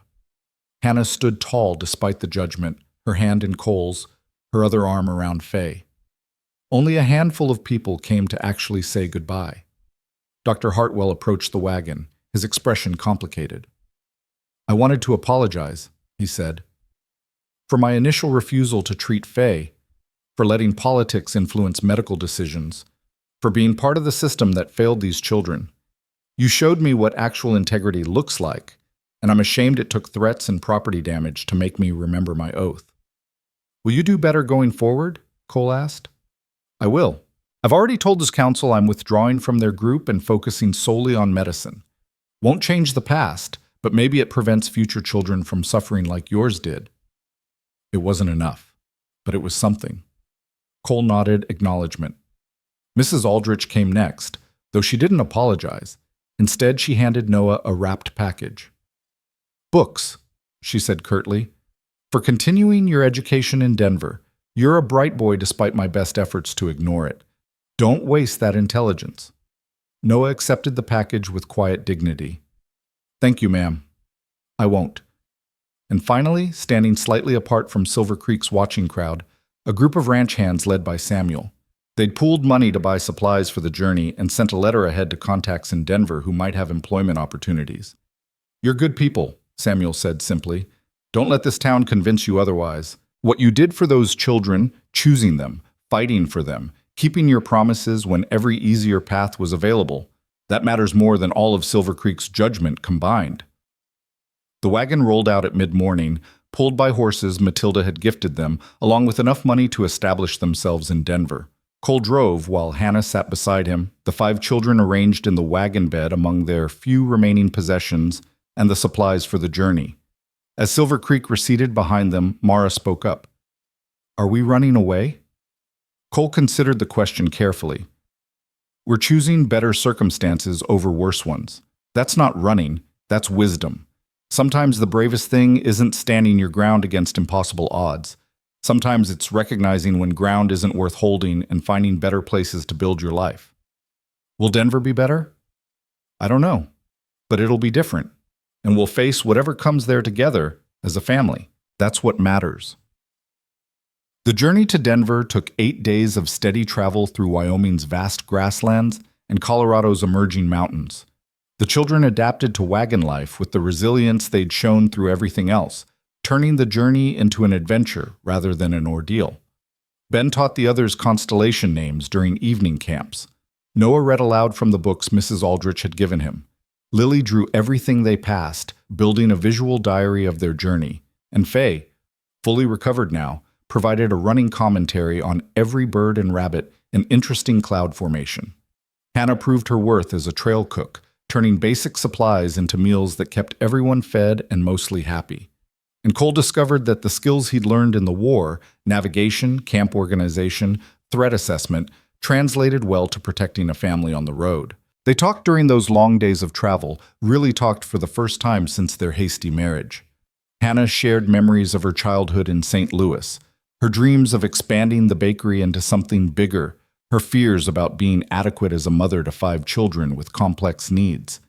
Cole described his Tennessee farm, his daughter Sarah's laugh, the way Mary had sung while cooking, the weight of grief that had driven him to 3 years of aimless wandering. Do you think we would have married if circumstances had been different? Hannah asked one evening. If we'd met in normal ways, had time to court properly, weren't desperate to save children? Cole thought about it honestly. I don't know. We're different people. You're educated and accomplished. I'm a broke soldier with more scars than prospects. In normal circumstances, our paths might never have crossed, or if they did, we might not have seen each other as potential partners. But we're partners now. We are. Built on desperation and shared purpose rather than romance, but real nonetheless. He met her eyes in the firelight. Does that bother you? That we didn't have the courtship and romance you deserved? Sometimes, Hannah admitted. I think about what might have been if my life had gone differently, if Thomas had lived and James had stayed. But then I look at these children and what we've built together, and I think maybe desperation and shared purpose are better foundations than romance anyway.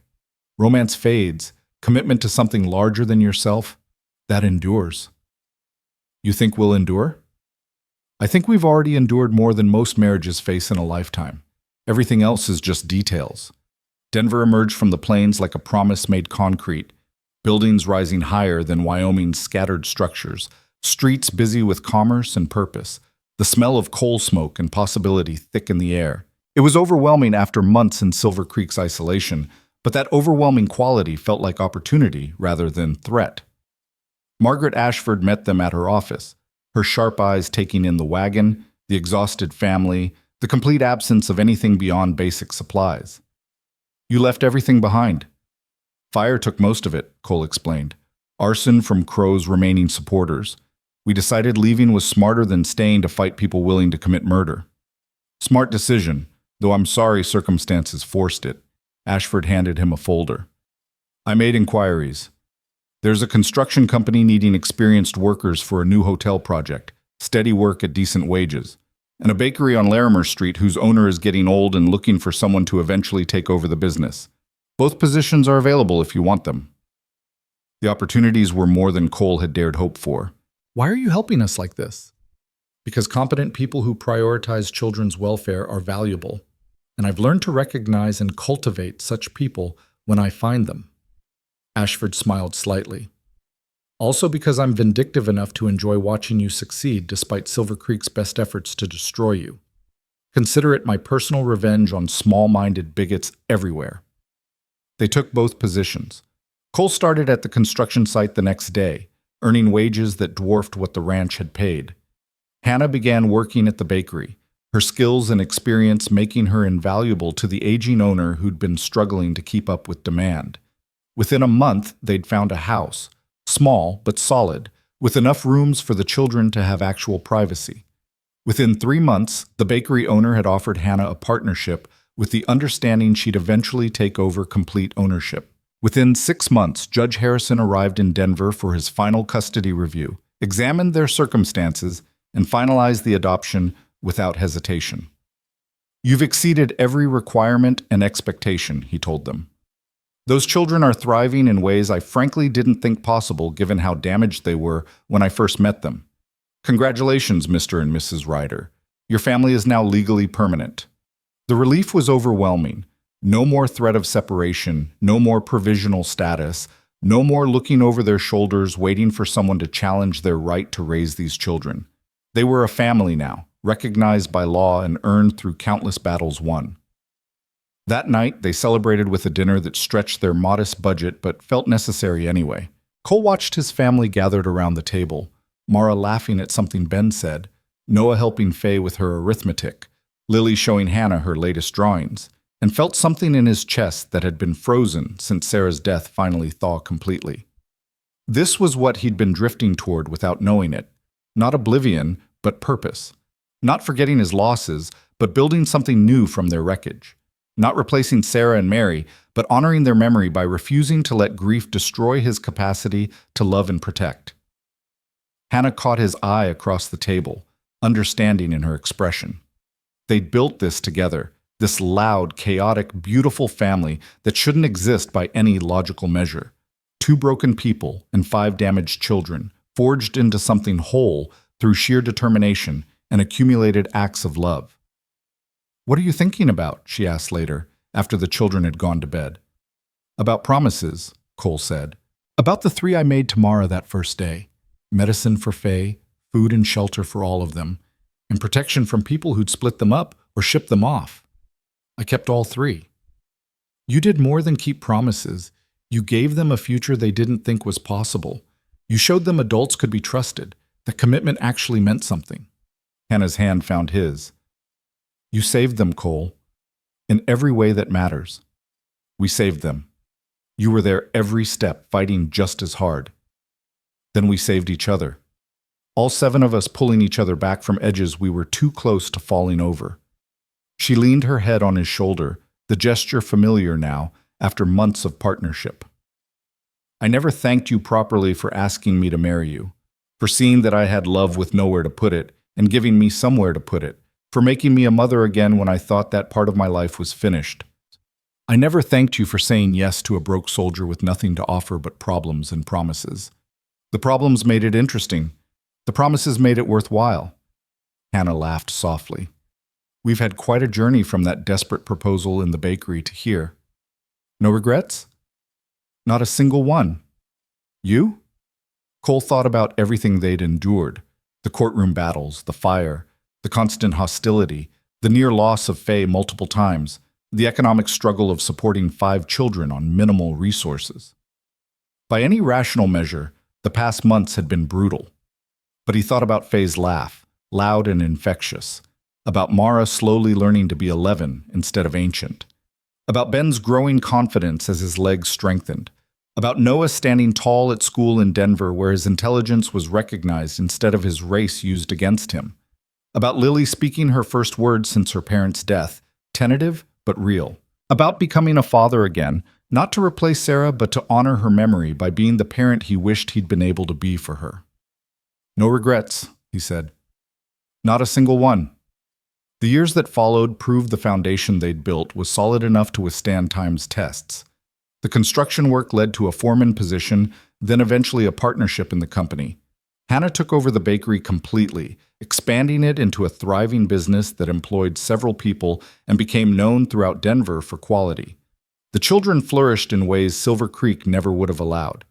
Mara grew into a fierce young woman who eventually attended normal school and became a teacher herself, dedicated to ensuring no child under her care ever felt invisible or disposable.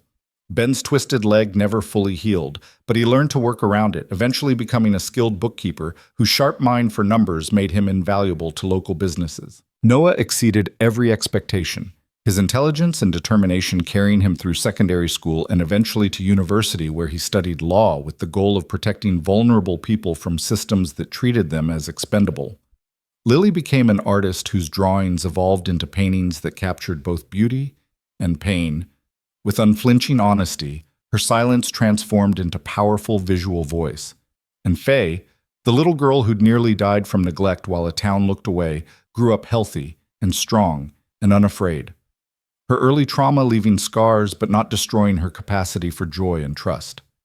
She became a nurse, drawn to medicine by memories of Dr. Hartwell's reluctant care and Cole's desperate vigil, determined to be the kind of medical professional who saw patients as people rather than problems. Cole and Hannah's marriage, born of desperation and shared purpose, deepened into something neither had expected. Not the passionate romance of youth, perhaps, but something more durable. Partnership built on mutual respect, shared struggle, and the daily choice to keep showing up for each other and the family they'd built. It wasn't the life either had imagined, but it was better than imagination because it was real. On a warm evening, 15 years after that desperate day when Cole had stumbled into a rotting cabin and found 5 children nearly dead from neglect, the family gathered for dinner as they did every Sunday. The children weren't children anymore. Mara was 26 and engaged to a schoolteacher. Ben was 25 and running his own bookkeeping firm. Noah was 24 and in his final year of law school. Lily was 23 with her first gallery showing scheduled, and Faye was 20 and in nursing school. They'd all survived. More than survived. They'd thrived, each finding their own path while maintaining the bonds that had sustained them through their darkest times. "Remember when we all lived in that tiny foreman's cabin?" Mara asked, laughing. 5 kids in one room, everyone constantly underfoot. "I remember Cole threatening to build bunks 3 beds high if we didn't learn to share space better," Ben said. "I remember the fire," Noah added, his voice quieter. "Waking up to smoke and Cole shouting orders like we were soldiers under his command. I was terrified, but also knew somehow we'd be okay because Cole wouldn't let us die." "I remember arriving in Denver," Lily said.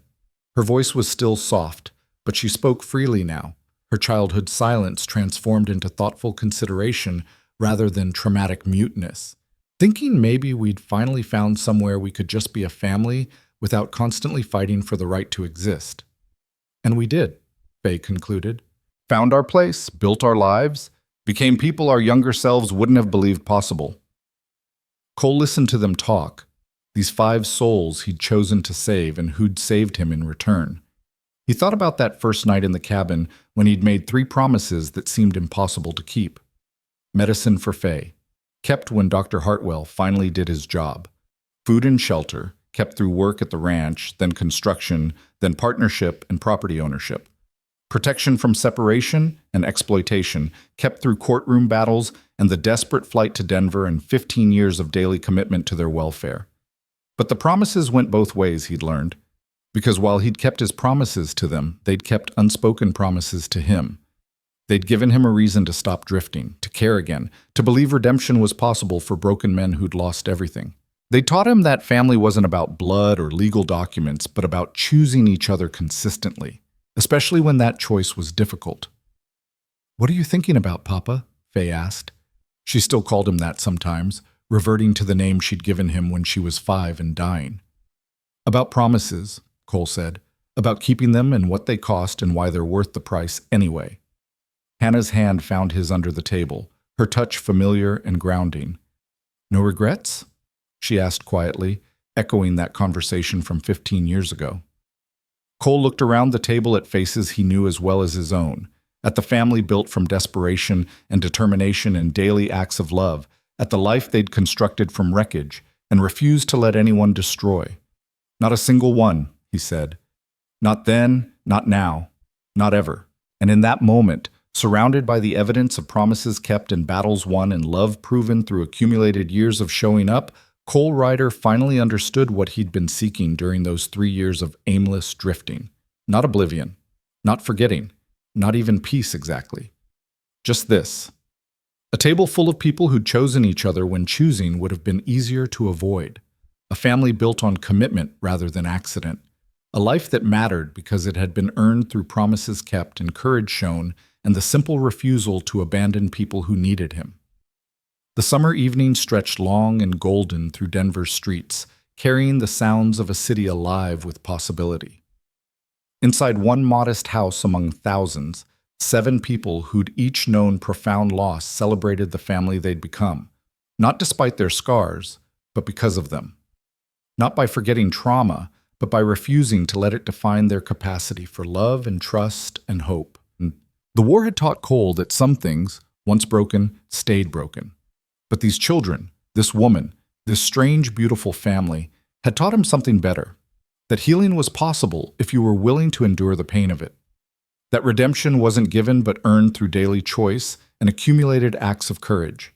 That sometimes the most important victories weren't dramatic battles, but the quiet persistence of showing up, keeping promises, and choosing love over the easier path of protecting yourself from further loss. Outside, the sun set slowly over the Rocky Mountains, painting the sky in shades of gold and crimson. Inside, a family built from broken pieces sat together in the gathering dusk, their laughter and conversation a testament to survival and redemption and the transformative power of promises kept. The story that began in desperation and heat, and a knife held by trembling hands, had found its ending not in dramatic rescue or perfect resolution, but in something better. The simple truth that love, commitment, and daily choice could transform even the most damaged souls into something whole. Not perfect, not without scars, but real and lasting, and worth every sacrifice it took to build.